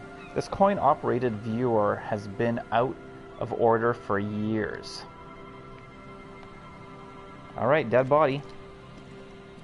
A man lies on the boardwalk, his limbs bent and neck turned at an unnatural angle. Right next to him is an empty bottle of spirits. In his cramped hand, a chewing gum wrapper. Half of his body has slipped between the cracked boardwalk, starting with the right leg. The fall has left him broken, contorted like a sad puppet. So it seems to me like he was drunk. He didn't see that there was a missing board in the boardwalk. When he stepped, his leg fell through. He lost his balance. He fell over, and his head and neck hit the edge of the seat and snapped his neck. The smell is not as bad as a 2-week-old corpse, but it's definitely heading there. Hold on. The lieutenant squats next to the corpse and examines his face. 2 bulging eyes stare back at him, void of any signs of life. Lividity is faintly pronounced. Whoever this is has been dead for 2 days. No longer. We need to investigate. Another dead body. This is your job. Steel yourself. Cool. Calm now. Carefully. Just another day. Just another dead body. Breathe. Study the surroundings. There's some dried blood on the metal bench, right where the corpse's head rests. The floorboards are rotten and slippery wet around the hole. An empty bottle lies nearby. A chewing gum wrapper is clutched in his fist. Be very, very careful where you step here.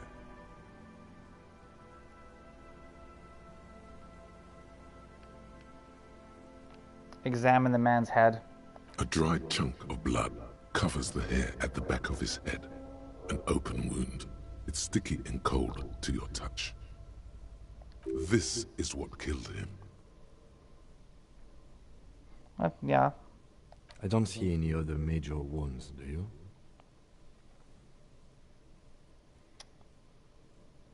No, just this one at the back of his head. Seems like the head wound was fatal. It's exactly the shape of the bench. Examine the A bottle. .75-liter Tallulah vodka with its cap missing. There's hardly anything left inside. Dude got absolutely plastered. It's mid-market spirits, with a slight touch of menthol. The man meant to enjoy himself, have a good time. Well, that's what happens when you try to enjoy yourself. You end up dead. Tear all around us. He looks at 2 other bottles near the coin-operated viewer, then at your yellow plastic bag. I'd prefer if you didn't collect them this time. It's not proper. Fine. Examine the chewing gum wrapper. Rubowski spearmint chewing gum. Green leaves on the cover. The man's mouth is half agape from the terror of the fall. Let's look in. The blackness of death. Stench. You think you see white chewing gum too. Confirmed. Nearly the whole pack is there. Solidified on his lower rear teeth. He ate the whole pack, right? It's to cover the smell of alcohol before going home. The worst thing is, I've seen it before. Almost the same scenario. Even the chewing gum. It's always the same. Step back. The entire boardwalk creaks in the wind as you take a step back. Let's study the man. The man has fallen through a crack in the boardwalk and hit his head against the metal bench. Coagulated blood covers his black hair. One of his feet is still dangling through the hole.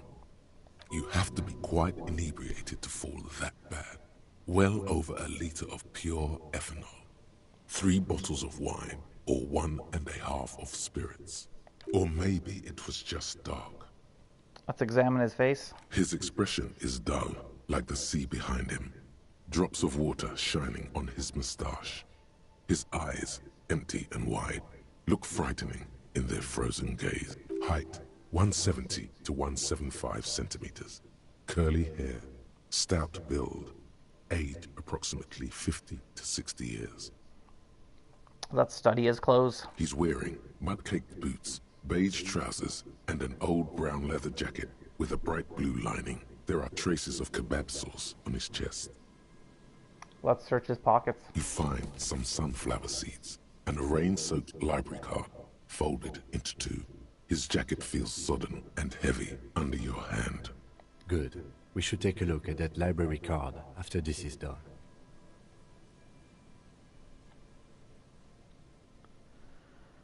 What should we do with him? From where I stand, I can see two options. We either take the case and follow the leads to identify the body on our own, or we report back to the station and leave this for our colleagues to handle.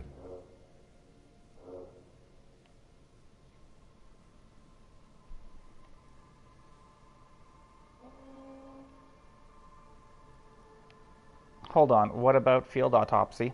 A field autopsy isn't necessary if the cause of death doesn't appear to be criminal, and this looks like a simple accident to me. It does.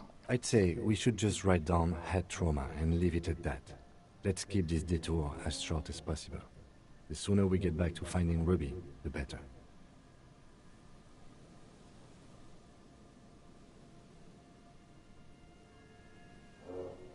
You're right, I didn't see anything criminal here. Let's leave it at that. Good call.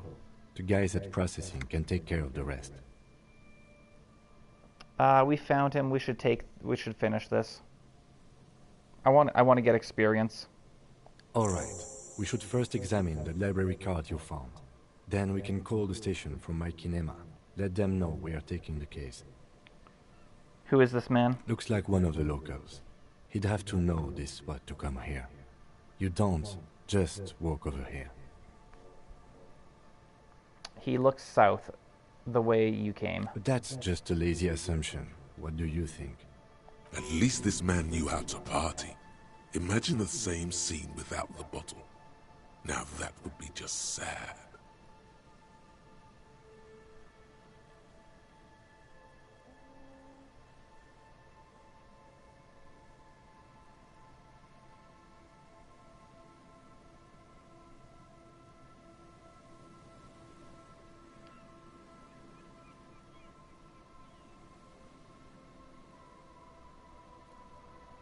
Looks like just another old drunkard to me.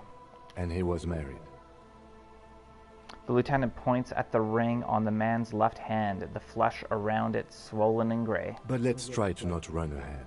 For now, all we know is that he's an unidentified middle-aged man found dead on the Martinez boardwalk. What do you think happened here? Death by misadventure. He slipped and fell through the boardwalk. A truly unfortunate accident. If it wouldn't have been for that bench, he'd be alive.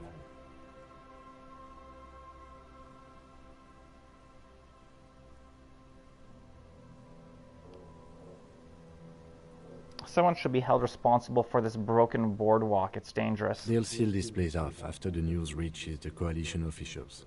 I doubt that they have enough resources to actually repair the boardwalk. Not that sealing it off would keep anyone away. All it does is keep the city council's hands clean. Do you think he was drunk? Oh, yes. What about alcohol poisoning and liver failure? Some symptoms of acute alcohol poisoning could have definitely played a role here. Severe confusion, respiratory depression, unpredictable behavior. But I think that death arrived through head trauma, not liver failure. What about the kebab? What about it? The deceased ate some kebab. It's probably from a nearby place, maybe in the box. Sometimes a kebab is just a kebab. Right. It does seem to be a pretty straightforward misadventure, although there's still a question of identifying the body. All right.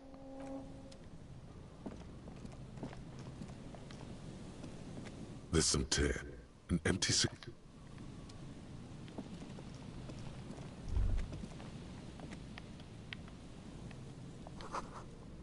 Moonshine probably smells like tasty fermentation. Can we go this way?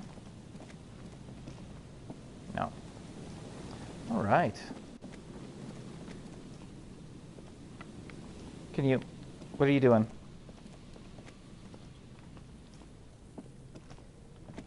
Can you walk there? No? Okay. I think we have to go this way. Dirt.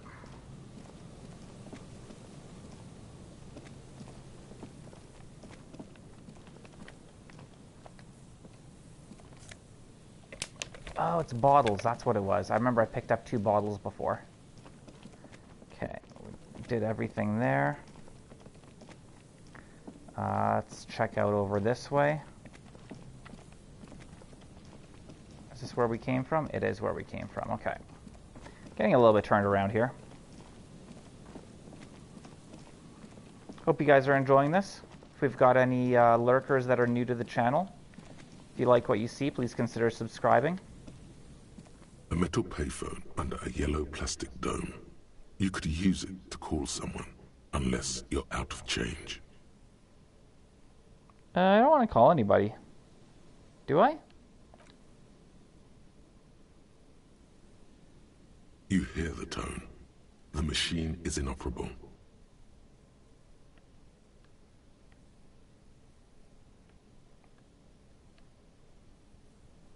I'll spend 10 cents to dial a random number. Let's do it. Calling. Still calling. This feels wrong. Should you be doing this? Yep. End of tone. Someone picks up. Pierre, is that you, Pierre?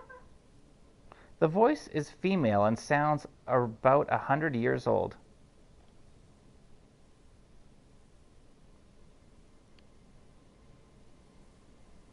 No, this is not Pierre. Do you have any news about Pierre? Who is Pierre? He's my sister's grandson. He used to visit me as a lad. Fine young man. But who are you then? A salesman of some sort? Modern goods are rubbish, and I can't afford them anyhow. It's a shame what you did to our country. The woman moans, and the phone lines howl in unison with her.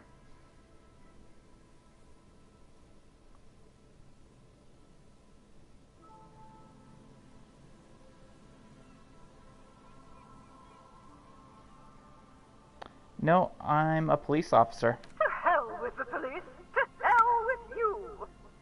Whoa. Her voice is drowned in white noise. Sounds like waves washing a beach, growing in volume until the call suddenly disconnects. You get a sinking feeling. It makes you look if Lieutenant Kitsuragi overheard you. To your relief, he did not. All right.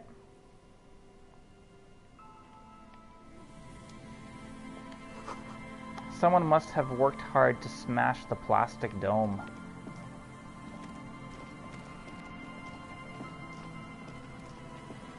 What do we have here?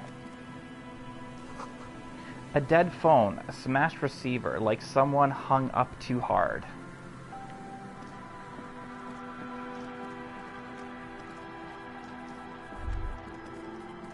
The light vanishes inside the concrete slit. The structure goes deep under the earth.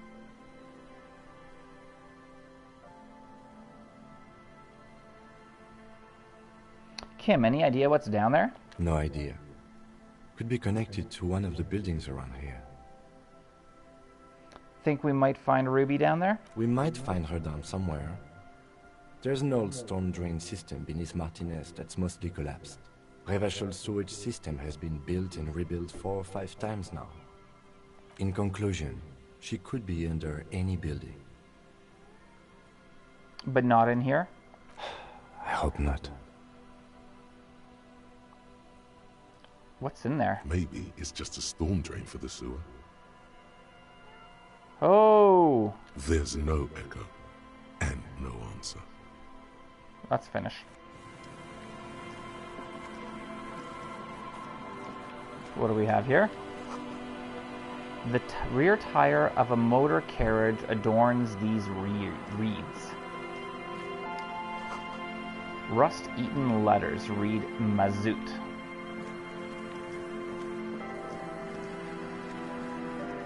Okay, we came from there.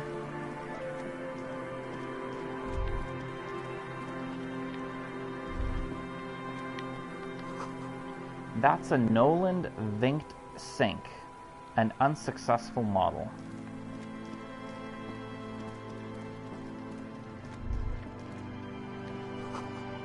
A kick drum pulse. The music is coming from somewhere on the ice. We get across? No. A school of fish huddle around the fence post, then scatter into the dark. Full of holes, could the posts hide treasure? Look inside. Before you, a drawbridge. It can only be lowered from the other side.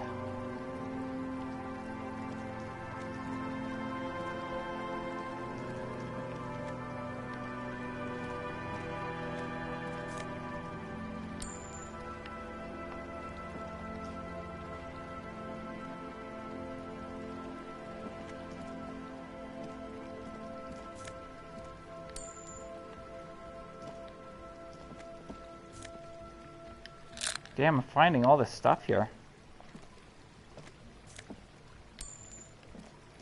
It's like a jackpot.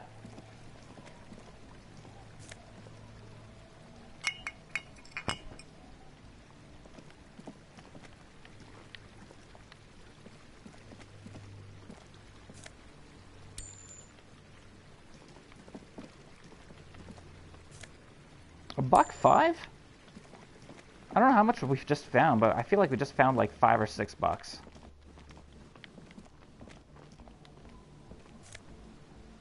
And here's 260.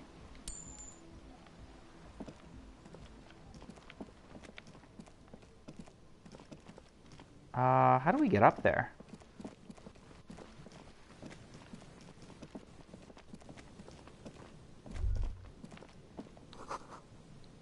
You feel the shadow of a very large building fall on you. Dusty pews in the shadows. Many seem to be missing. Okay, so this is the church. Another 50 cents. An altar shrouded in dark, or something like that. It's too dark to tell.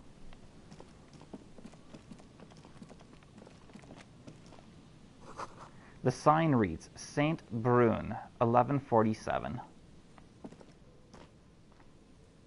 Let's go inside. Heavy wooden doors, more than twice your height, stand shut in front of you. The rectangular sea-worn ornamentation appears in stark contrast to the padlock, carelessly drilled into the wood. Let's take a closer look at the padlock. This cheap-looking padlock is sturdily built. It shackles together a hasp and a staple screwed into the wooden door. The lock is adorned with a yellow sticker. Look at the sticker. You see a yellow circle with 2 X's and a big curve below them that looks like a mouth. You're pretty sure you haven't seen it before, but what the symbol depicts is clear enough. A smiling dead guy. The curve makes it smile, and the X's make it dead. There is something blindingly modern about this symbol. Its modernness puts to shame everything you've seen before. Have you seen the symbol before? He takes off his glasses and uses a blue handkerchief to thoroughly wipe them clean before inspecting the sticker. Then he looks up, pauses, and replies. It's Mr. Nice Guy. No. What does it look like to you? Looks like a dead man smiling. Suggests junior delinquency.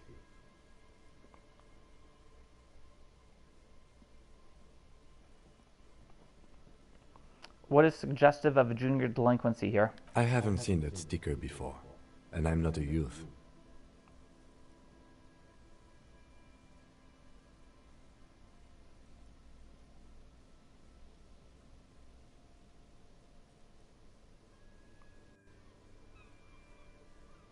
Padlock, padlock, padlock. This cheap-looking padlock is sturdily built.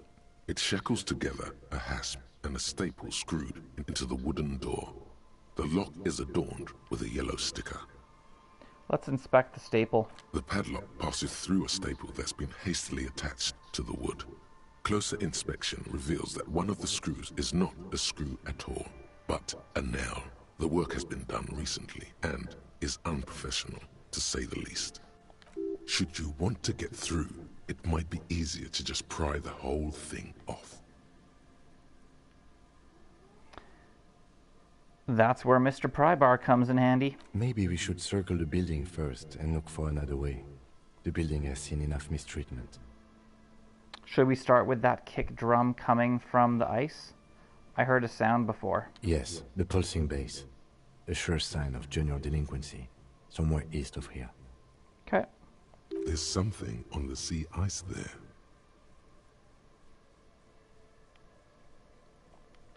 Let's inspect the carpentry. The carving on the door is block-like and angular, like the church itself. Two large beams shoot downwards, sinking into the wood before they reach the threshold.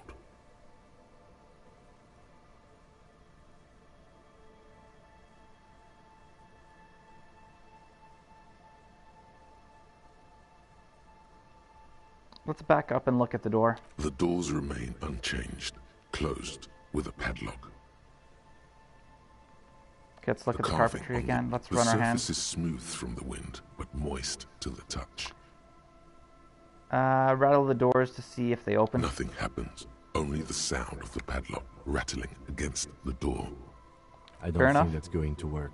Yeah. Do you think our suspect is hiding inside? She might be. It's worth checking out anyway. The lieutenant nods silently. Okay, we need interfacing. So let's see if we can increase our interfacing.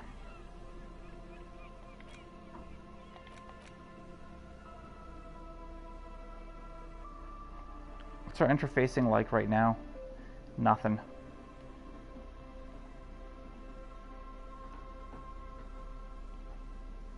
Do you have anything dealing with interfacing? No, doesn't appear to be. Alright, let's just try to peel that sticker. Heavy wooden doors, more than twice your height, stand Try to peel off the sticker without ripping it. The rectangular sea-worn ornament. There's nothing like the sound of a sticker unpeeling. Now it's stuck to your thumb. Shake it off with your thumb and throw it in the wind. Au revoir, sticker. That's it? Alright. I thought we would keep the sticker, maybe have it as like, I don't know, something. I'm going to go and feed my cats. I'll be back in about 90 seconds to 2 minutes.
Alright, cats have been fed.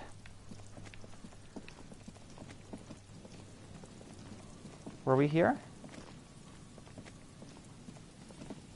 Oh yeah, no, okay. You were here.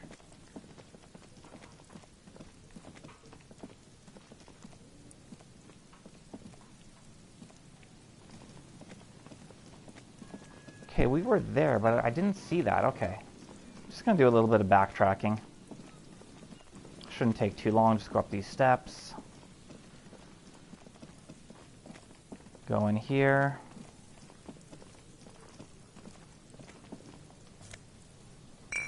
Nice.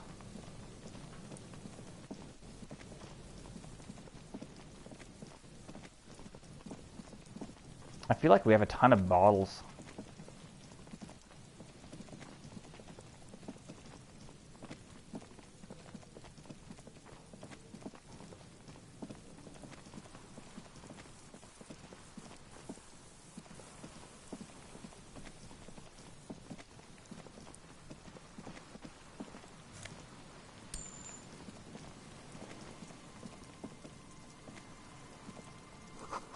These rusty gears used to turn the whole machine.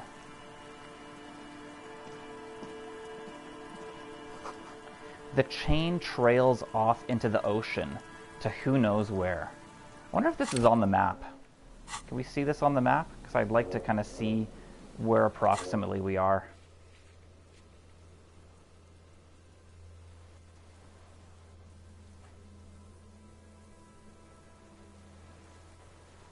Oh, I see.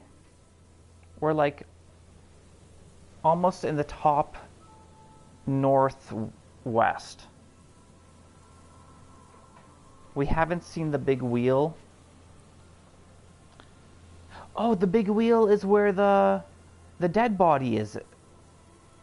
That's where the guy died, was up on that. So the big wheel is gone from the dock. Oh, okay. So we don't have too much further to go across that. And then it looks like there's like some cave or something there. We saw the factory. I don't know what that egg thing is. There's an egg thing. Then there looks like a town down at the bottom.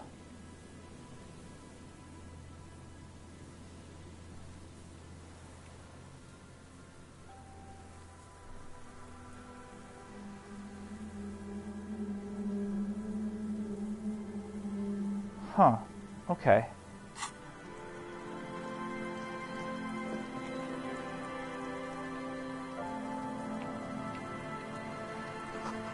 This barrel has been recently discarded. It still smells of fuel. An old door, worn by elements, guards the depot. The wind has blown a sand dune in front of it. The door hasn't been opened in a long while. You see a handle. Very cool. What is this thing anyway? It's military.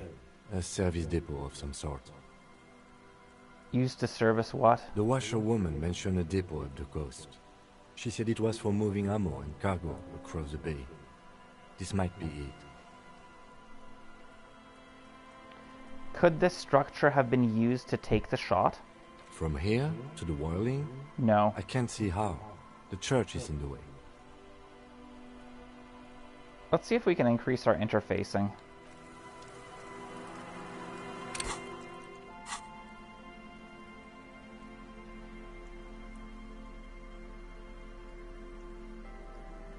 I think we've checked this before, but I feel like interfacing comes up frequently. I almost feel like we should put something into our interfacing. But maybe not. Okay. Just keep going. Let's kind of check out the whole area.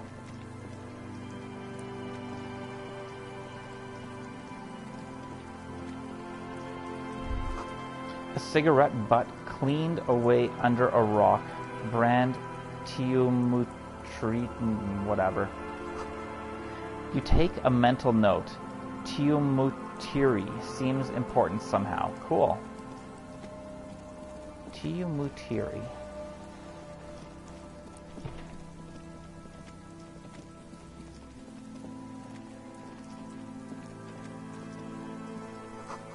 Someone made a campfire here a long time ago.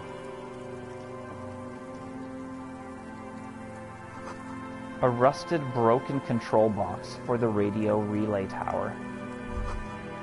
This ladder is too rusty to climb. The sea air has eaten away at it. Is there something here that would indicate a sniper used this place as a nest for taking the shot? Just some urban detritus, a bottle, and a dilapidated old comms tower. I don't see it, officer. I don't see a person take a shot here and hit something there. In the whirling in rags.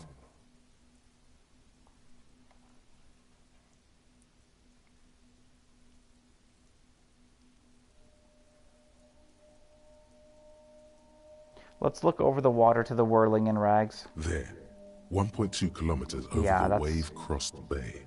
Through heavy, dark grey curtains of rain, you see the smallest rectangle, barely visible. Yeah, you'd have to be one hell of a sniper to take that kind of a shot. A glowing light on the third floor of the whirling in rags. With binoculars, you would see a young woman's shape move behind the glass, her limbs long and slender. I would say that I'm thinking Ruby is the one that killed Lely. Smoking, drinking, being happy and elated. Without you. Because you're here, freezing in the wind, aren't you? Doing your detective work. What about the cigarette butts? Those? A smoking assailant who favors UltimateRich to Astra or Joanne? Cigarette butts are everywhere. This is a common brand for all men. UltimateRich was a Revacholian colony on Ilmaran. The Suzerainties population was mostly Ilmaran Areopagites, up to 97%.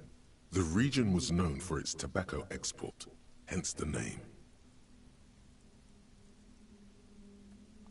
I want to know a lot more about this. Oh, you do? The butts you saw had a silhouette of a boy wearing a coffee hat, a tobacco picker. This boy is the UltimateRich brand logo. Contemporary Revacholians prefer Juan, a local blend from the southern islands, or Astra, a legendary cigarette from Grad. UltimateRich is favored by older men who like its old-fashioned paper filter tips, insane amount of tar, and the sweet smells of colonialism and halva. Halva? Halva is a dessert. At least in Polish it is.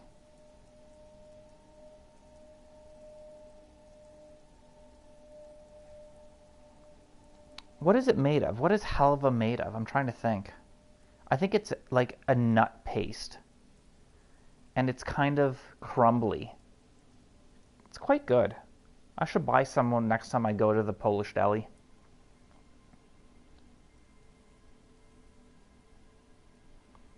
Maybe the assailant climbed the comms tower, took the shot there? It's not possible to climb that ladder. And even if it were, why? There's no platform up there to aim from. The lieutenant looks up, raising his collar. Yeah, no, it does look extremely rickety, and wouldn't help much either. Maybe the campfire was used by the perpetrator? To warm his hands before pulling the trigger? Perhaps. But anyone could have made this. The coast is specked with fires this time of year. He looks around. Truthfully, this seems like a very poor choice to take a 1.2 kilometer rifle shot from. Visibility is awful. There's water vapor everywhere. I think we can rule out... Biddable Prime, was it? Agreed. The relay tower coordinates boat traffic in the bay, barely.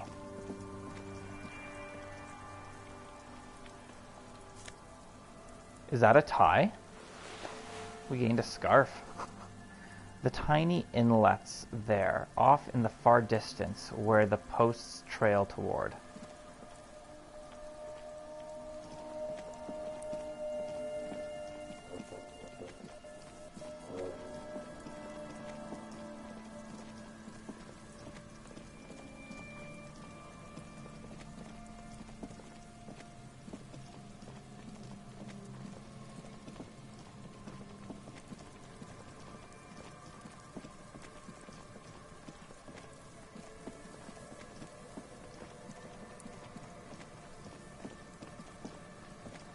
Oh.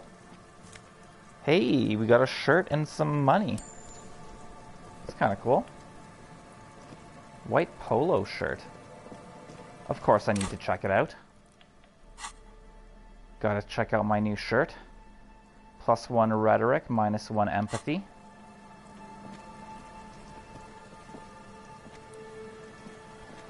Just make sure there's nothing else here. I think we hit the end, yeah. Now where are those guys listening to music?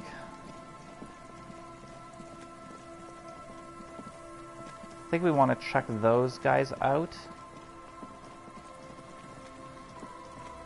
And then...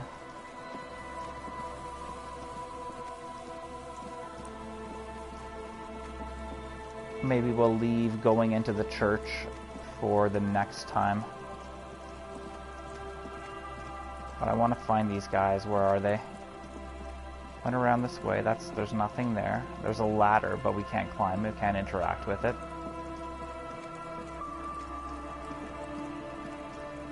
How do we get around there? We get through? Oh, we can. Awesome.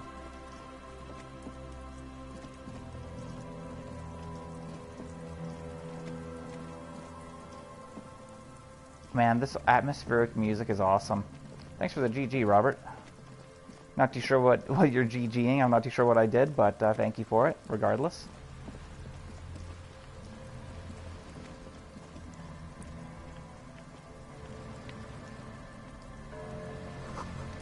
It must have taken a lot of patience to do this. Yeah, it's a bunch of rocks balanced on a post. Painted with pastels, someone is trying to bring cheer into the world.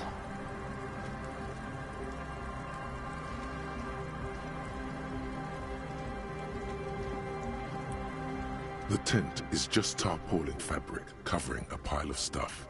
The flap is open.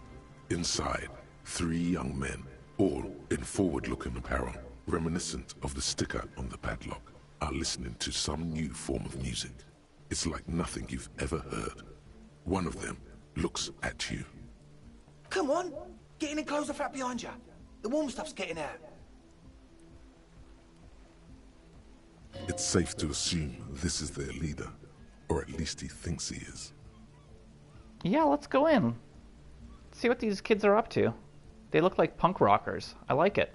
Sorry, we barely have room for one.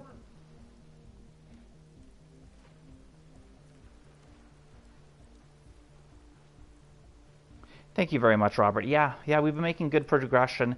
It's, it feels like it's been very exploratory today, with not a lot of progression in the story, but still, just like exploring new areas. This is all new.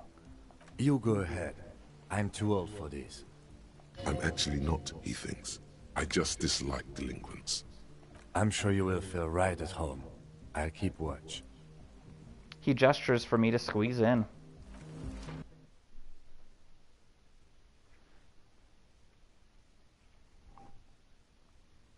I'm gonna party with these kids.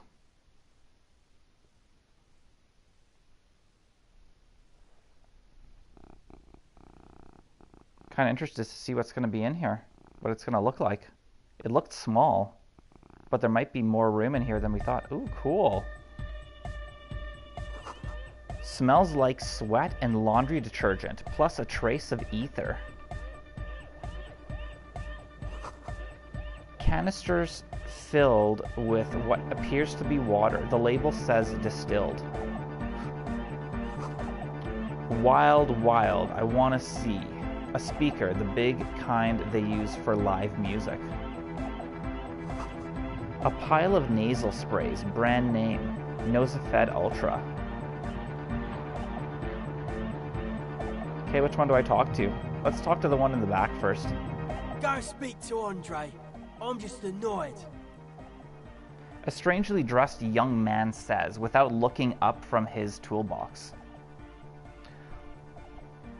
Okay, I'll speak to Andre. I suck at socialising, man. If you go speak to Andre, I'll have time to tune in, get a reading on your sign. Before he finished talking, he's already turned back to his tools. Alright, I'll do that. The young man picks up a thin metal saw blade and nods.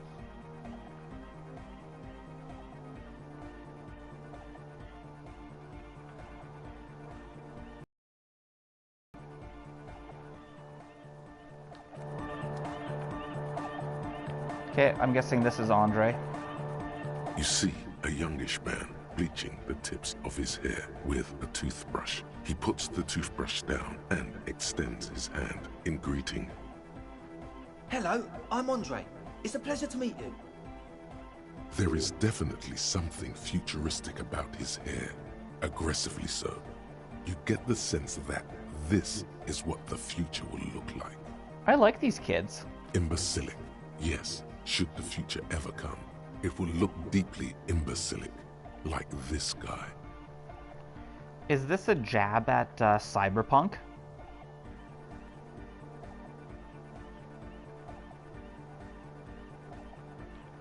I'm gonna shake his hand. His grip is strong, sweaty, and warm. He's trying to project and inspire confidence. This is my posse, Noid.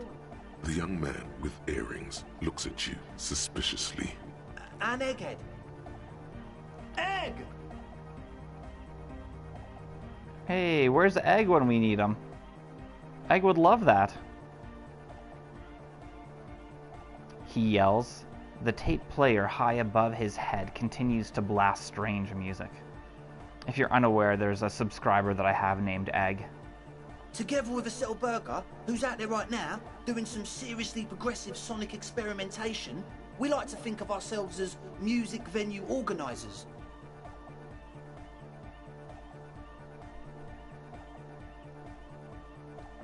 Wait, how many music venues have you organized? We have many in the pipeline, officer. That means they haven't set up a single one yet. Why are you here? You see, we've been all over Jamrock North, prospecting for real estate to establish a new venue in. Also for talent. Yeah, thank you, Egghead.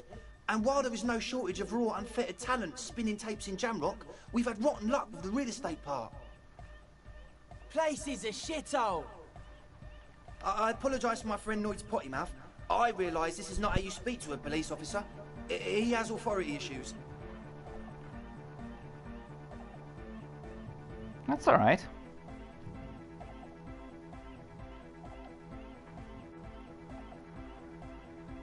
There's no need, the place is pretty bad. Which brings me to the problem of occupied ecclesiastical property. I bet you've noticed the derelict hive of narcomania on the coast. What are you talking about? I'm talking about the church. And I'm not exaggerating. Even a place of spiritual refuge can become a magnet for all sorts of dopeheads and burnouts if left unattended. True. Dopeheads! Egghead seems like he's slightly retarded. Burnouts. He angrily spits on a screw, then starts cleaning it. Well, I'm sad to say, that's exactly what happened. Sad because we were just about to put Martinez on the map with one of the maddest dance clubs in Jamrock. Nah, strike that, in Revachol. Strike that! The world! And sadder yet, because the dopeheads and burnouts hold up in there are the worst kind.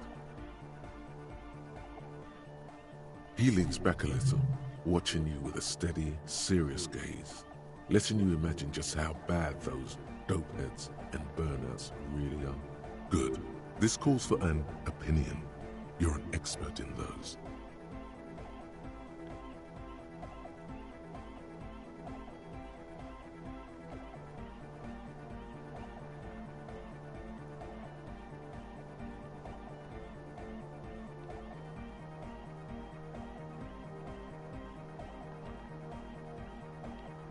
What kind? The spooky kind.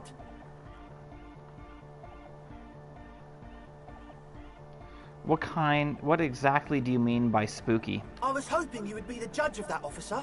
All I can say is, their spookiness is the kind that keeps us from restoring this church into a community centre and a place of spiritual refuge. Interesting. Also, they don't eat or clean the building. Shit's gonna collapse. People just wanna spin tapes without them spooking it up. Place has bad signs. No one can dance like that. So I don't think he's retarded, I just think he's German. Thank you, Egghead. So you're gonna look into it, right? It should be a police matter. Getting them out. Whatever spooky stuff they're doing, I'm sure it's not what the Ecclesiastes meant their property for.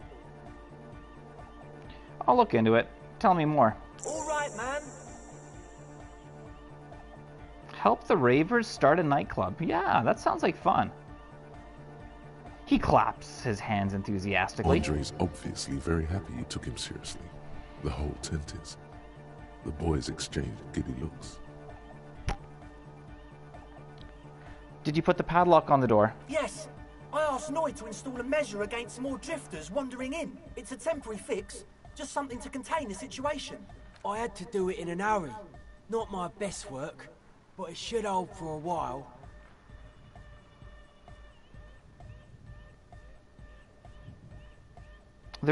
There's people in there? How long have those people been locked in there? Not long. Like a week, maybe? What?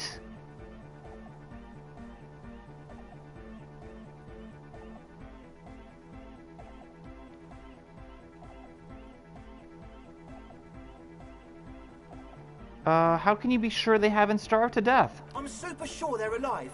I mean, come on. I'm at least 90%, maybe 85% sure they're still alive. What the hell's wrong with you kids? I thought you were cool at first. But you're just a bunch of psychopaths. Somewhere in the ruinous past that led you here, there was something called exams. You may have learned the term involuntary manslaughter there.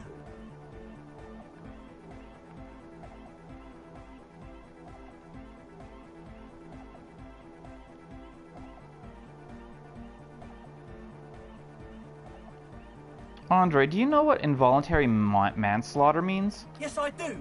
I listen to Channel 8 all the time. I know about crime stuff, and I assure you, officer, this is not what's happening here. I'm at least 80% sure they're alive. I mean, come on. Most people aren't ever that alive in their entire lives.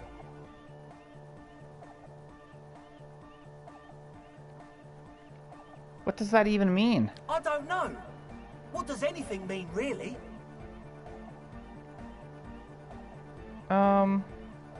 Oh, yeah. He looks at his friend with an expression of profound understanding. Sounds like nonsense. You're right. It is nonsense. Total garbage. I knew you'd see through it. You're one smart cop. I get by. Now, where was I with that padlock? He nods attentively, ready to answer the questions. I need the key. One smart cop. I need the key, Of dude. course. Noid, give the officer the key. All right.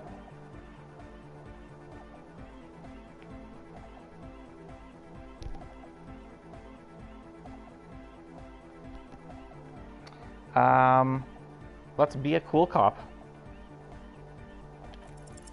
You sense the trajectory of the little piece of metal and plastic. The object makes a small ringing sound as it approaches. Just the tiniest chime to your left. Let's catch it. Ka-ching! The key hits your palm. The speed freaks nod to you approvingly.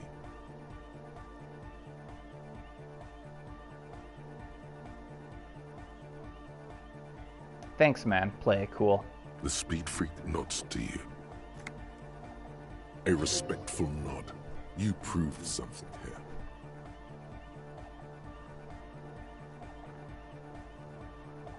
Right, other questions. Sure, man. Tell us what you want to know. Let's do it.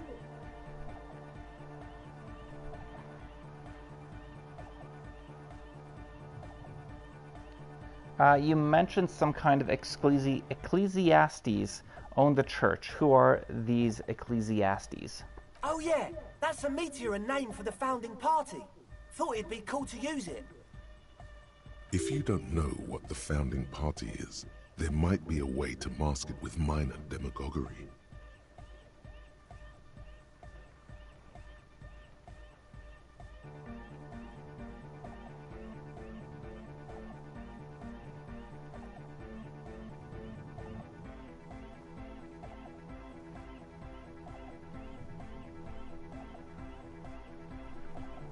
Let's mask it. Now humor me, Andre. What is the founding party? Come to think of it, I've never really looked them up, you know. I can't give you a precise definition, but they're a very powerful religious organization. And they have roots in ancient mass society. And they're the custodians of the Pericarnassian Church. Plus, they anoint the innocents. They, like, made the Innocentic system, no?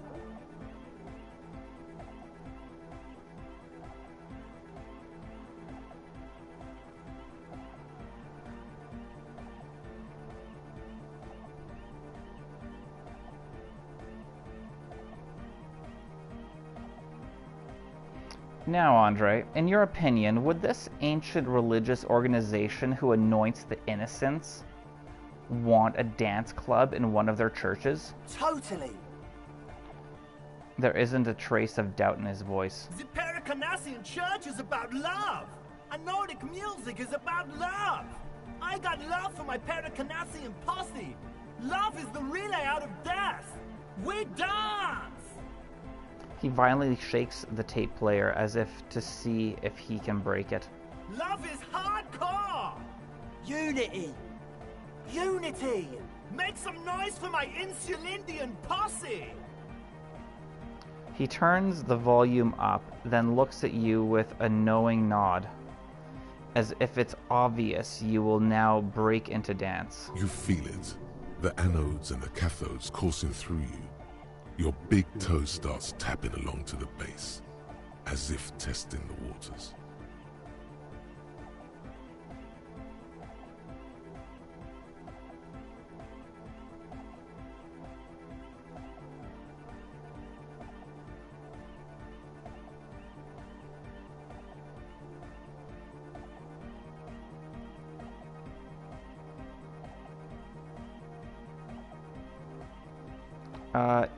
No words. Enjoy the beat. Nod her head. Feels good.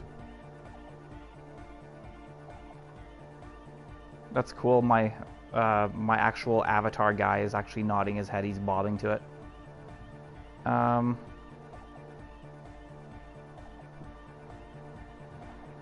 don't quite understand what you're talking about. What's a posse? Your posse's like your people, man. Like you got your cup posse. You look out for each other and you party together. That's a posse. And where is your posse, detective? Nothing comes to you. The world is silent. It sounds like you're just saying random things. Love, posse, make noise. Are we? He looks at you mysteriously. Yeah! The one with the large head really enjoys it when his friend gets mysterious. No, this is too much. No sane organization would want this level of absurdity in their church. That's pretty downbeat. I think I speak for all of us when I say we expected the law to be more open to the idea of love, unity, and the Pericarnassian posse.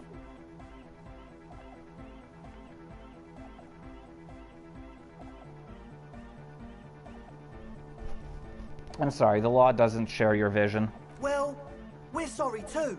So, you got more questions? The one with the large head is still looking at you, nodding his head, waiting for your body to start moving. His expectation is fierce. Who exactly are these people inside the church? Oh yeah, that's a meteor and name for the founding party.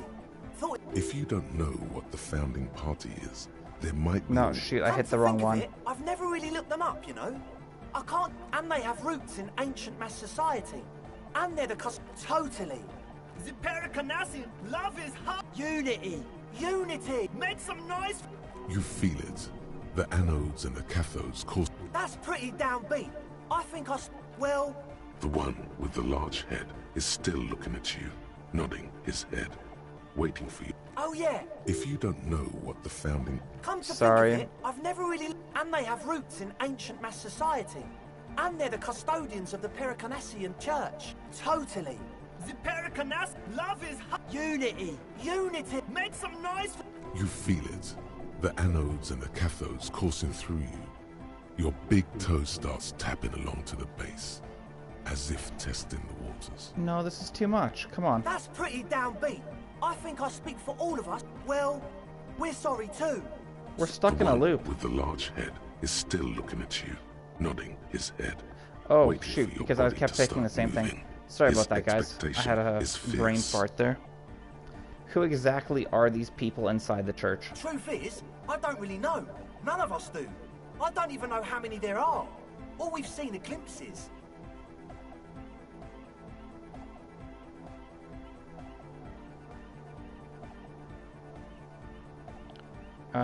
Better safe than sorry. Anything more you can tell me? Yes, there's also the machinery. When I first scouted the place, back in February, it was abandoned, empty. Took some time getting the crew together. So about 2 weeks ago, we came here hoping to set the stuff up. Suddenly, there are all these strange machines lying around in there. Yeah, that was a brain loop fart. One of them has wires running into bowls of water. Wires into water. Never seen anything like it. Andre, tell him about the feeling. Oh, and it felt like there was something in there with us, watching us from the dark. No, the other one. Which other one? I'm not as in tune with my emotions as you are, Egg. Felt like silence. Awful silence. But you haven't physically seen anyone? Not exactly. We've just seen someone who we think is a woman go in and out of the church. A couple of times. And we felt someone, or something, eyeing us inside. But that's kinda it.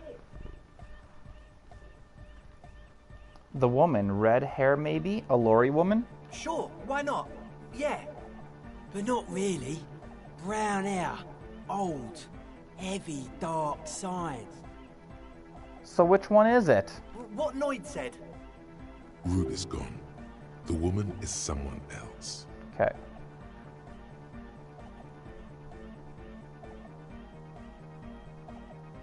Can you tell me more about the machinery? You should talk to Noid about that.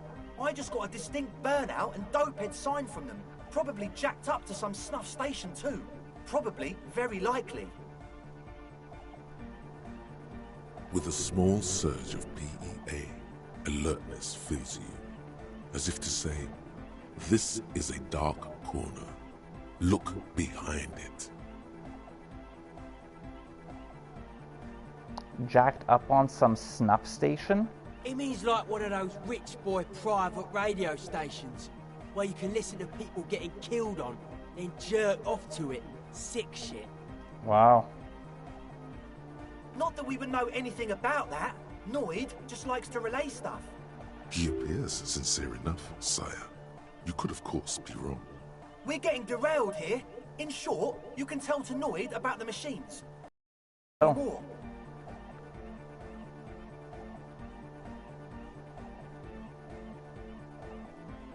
So how can you be sure they're burnouts and dope heads if you haven't even seen them? Well, honestly, I can't.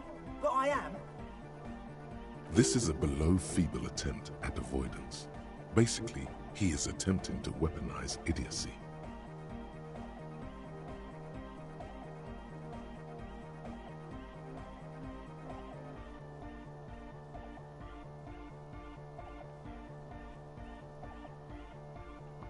Wow, you can't, but you do. I should add weaponized idiocy to my own repertoire. Hey now, I'm 70% sure they're substance abusers. Wow, he went from 90% now down to 70. Don't let all that technology fool you. Where do you think the drugs come from? What was that about something watching you? Like you aren't alone, you know? It wasn't quite human, if you know what I mean. Did they lock like a cat or something in there? Not human, as in a ghost. Do you know what he means? It was this dark shape climbing upside down along the ceiling, like some kind of crabman. These guys are like... I don't know, they keep saying that they're against... whatever, the drug users, but they seem like they're the highest out of anybody around here. Yeah, you know, the way it was climbing up and around the ceiling, like a crab. Was it maybe an actual crab? It was stalking a cell. exhibiting ambush behavior. Odd. Crabs are usually marine creatures, and not known for climbing walls.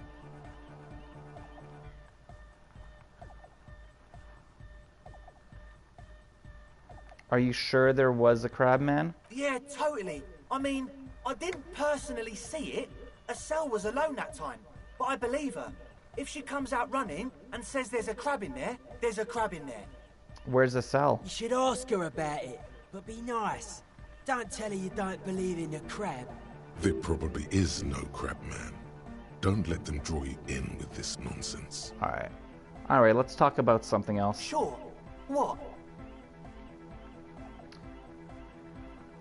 I wanted to ask you about this tent full of equipment. Yes. What? I see you brought your own water. Yeah. Good to have, bitch to carry. When I first scouted the place, I did some reconnaissance. I'm not sure the church even has running water. And it's distilled too. Oh. Yeah, crab people, South Park reference. Crab people, crab people.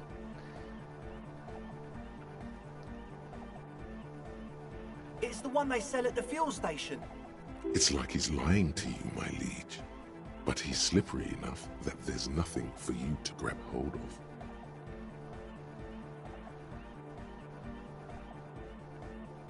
What's with all the nose effect? The what now?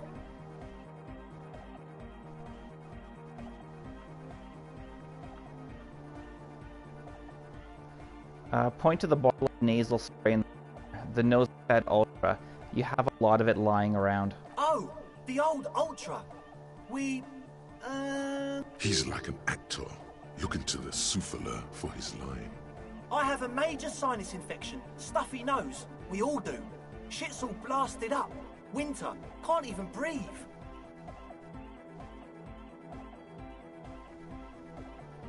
You sound fine to me. Yes, that's all Nosefed's doing. Without the noser, I'd be drowning in shit right now. Nosefed is the shit.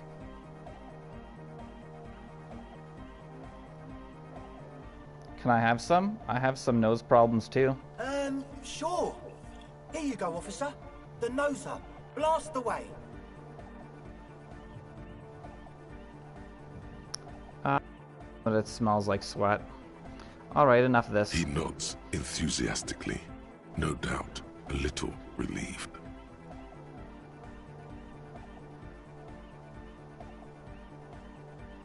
We could do our logic.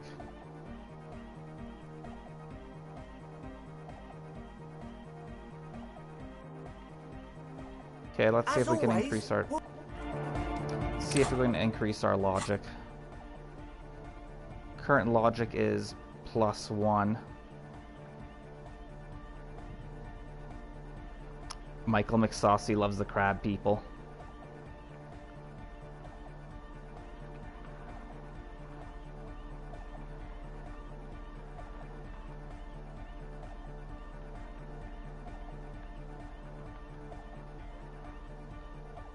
There's +1 logic.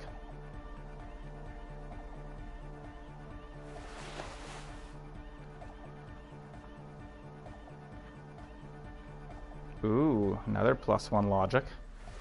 We're up to 3. Glasses are another +1 logic. We're up to 4. Cool. We look terrible, but we've got a lot of logic.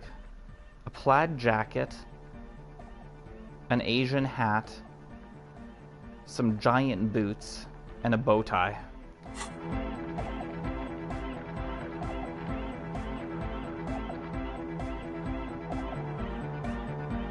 Hi again.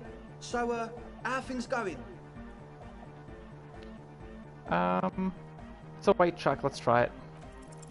Well, first of all, you're a smart cop, and a smart cop like you would understand if something wasn't quite right. So this should be easy. Rub your chin. What's the gist of it? The gist of it is, they want to turn the church into a club, but a suspicious element has overtaken the building. It's very important to understand what the gist of things is. Always consult the gist before making up your mind. This is going well. Plus, and it has to be considered, you can't invent the future of dance music in this smelly old tent. Imagine if you had the church. That settles it. Analysis complete. Their story checks out. Yeah, their story does not check out one bit. That's it for now. We'll be right here. Let's talk to Noid. So you had a talk with Andre, and now you want to discuss things with Noid? He stooped over his toolbox as usual, shuffling bolts around angrily. That's fine, man. But I've got to warn you, our signs are still off. It'll take some time for me to get my psi on. Yeah, agreed, Robert.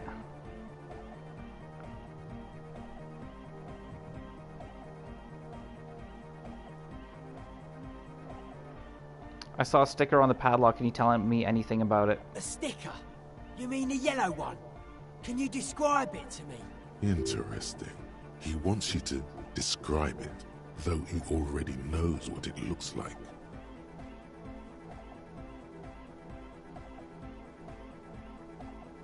Okay, it's a yellow circle. The human face, with X's for eyes and a smile underneath. I think the X's mean the guy is dead. Good, good. What did you want to know?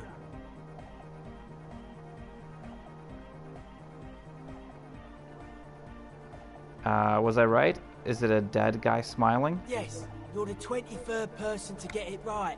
And I've asked 23 people. Looks like it's a dead guy smiling to the entire human race. Wow, this guy's being a smartass. Okay, what does it mean? He defeated history. We are living in the age of history, and in the eyes of history, we are always already dead. How can we ever smile then? Because history is a lie, and so are its deaths. The present moment and life are the hardcore. The hardcore expels death. Or maybe he's not dead.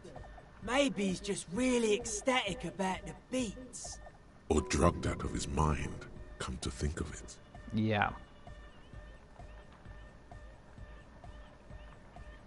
He could also be drugged out of his mind. Or drunk. Or in a clinical coma. Or glad to be dead. But those versions suck. What makes the sticker so modern?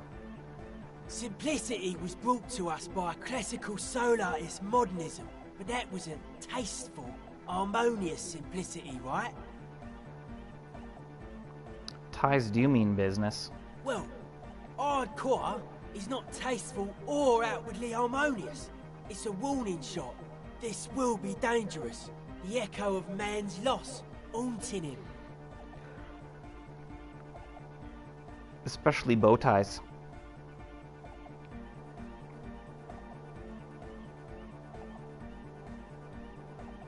The sticker, the clothes, the music, same thing.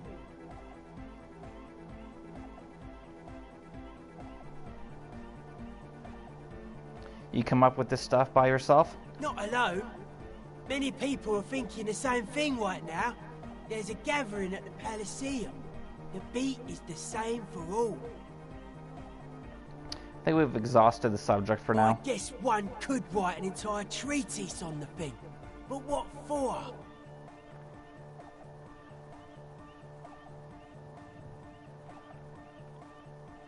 Tell me about the machines. Weird stuff. Specialized. There was a data processor and some sort of long-wave machinery. Wires going into water. Gives off a spy sign. Or some fucked up Samaran science sign. You know, the kind that goes head first into the supernatural. I have no idea what the hell you're talking about, dude. The People's Republic of Samara is a product of Revachel's sister revolution on the Grand Isola. It's known as a severely degenerated rogue state.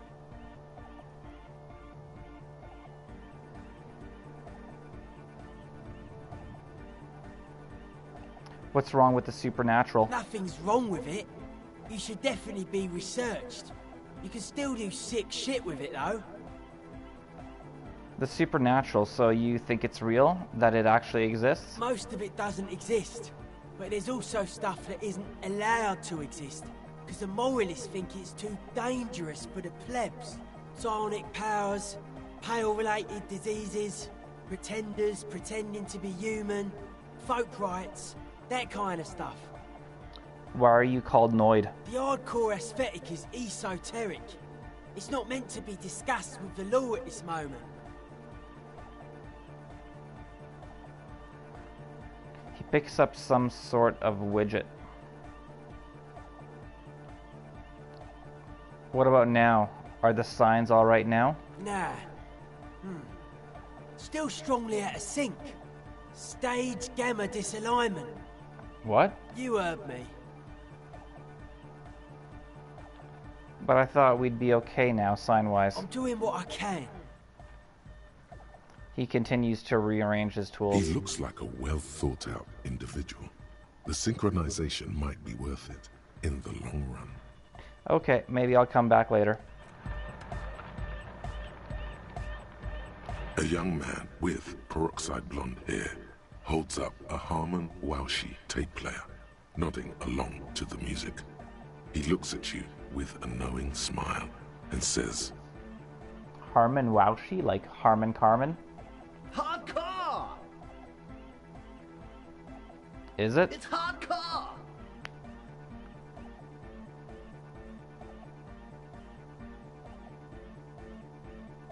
I don't know what to say to that. Skibbity, skibberdanger. I am the rearranger.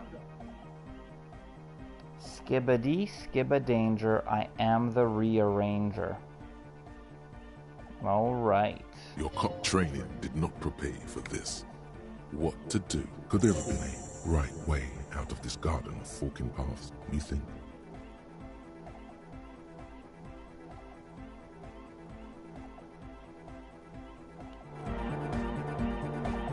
Alright, let's get the hell out of here.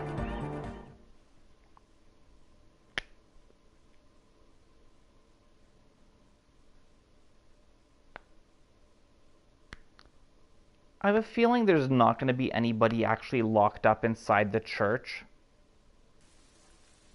Because if there was, they would have yelled out, and they also would have been able to break through that crappy lock just like by ramming the door. I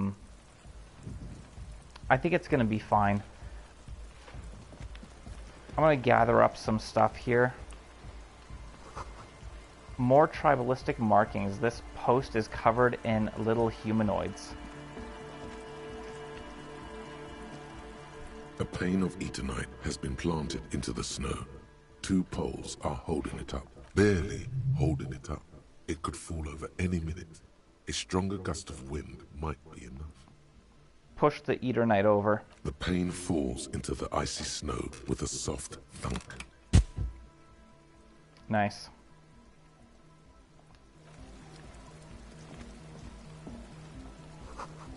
A pole screwed into the ice keeps the tent erect. Trash from some unending party. Alright, we'll end it here. We'll talk to this person next time. And then we'll check out the church. And we'll see what's up. So, thanks for watching. Thanks for hanging out, guys. And that is it for today. Take care. Have a good night.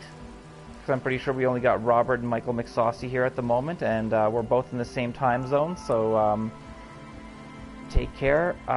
Maybe I'll see you guys over at Frank's Isaac stream. And if not, then I'll see you probably tomorrow sometime at one of my streams. Alright, take care, guys. Bye-bye.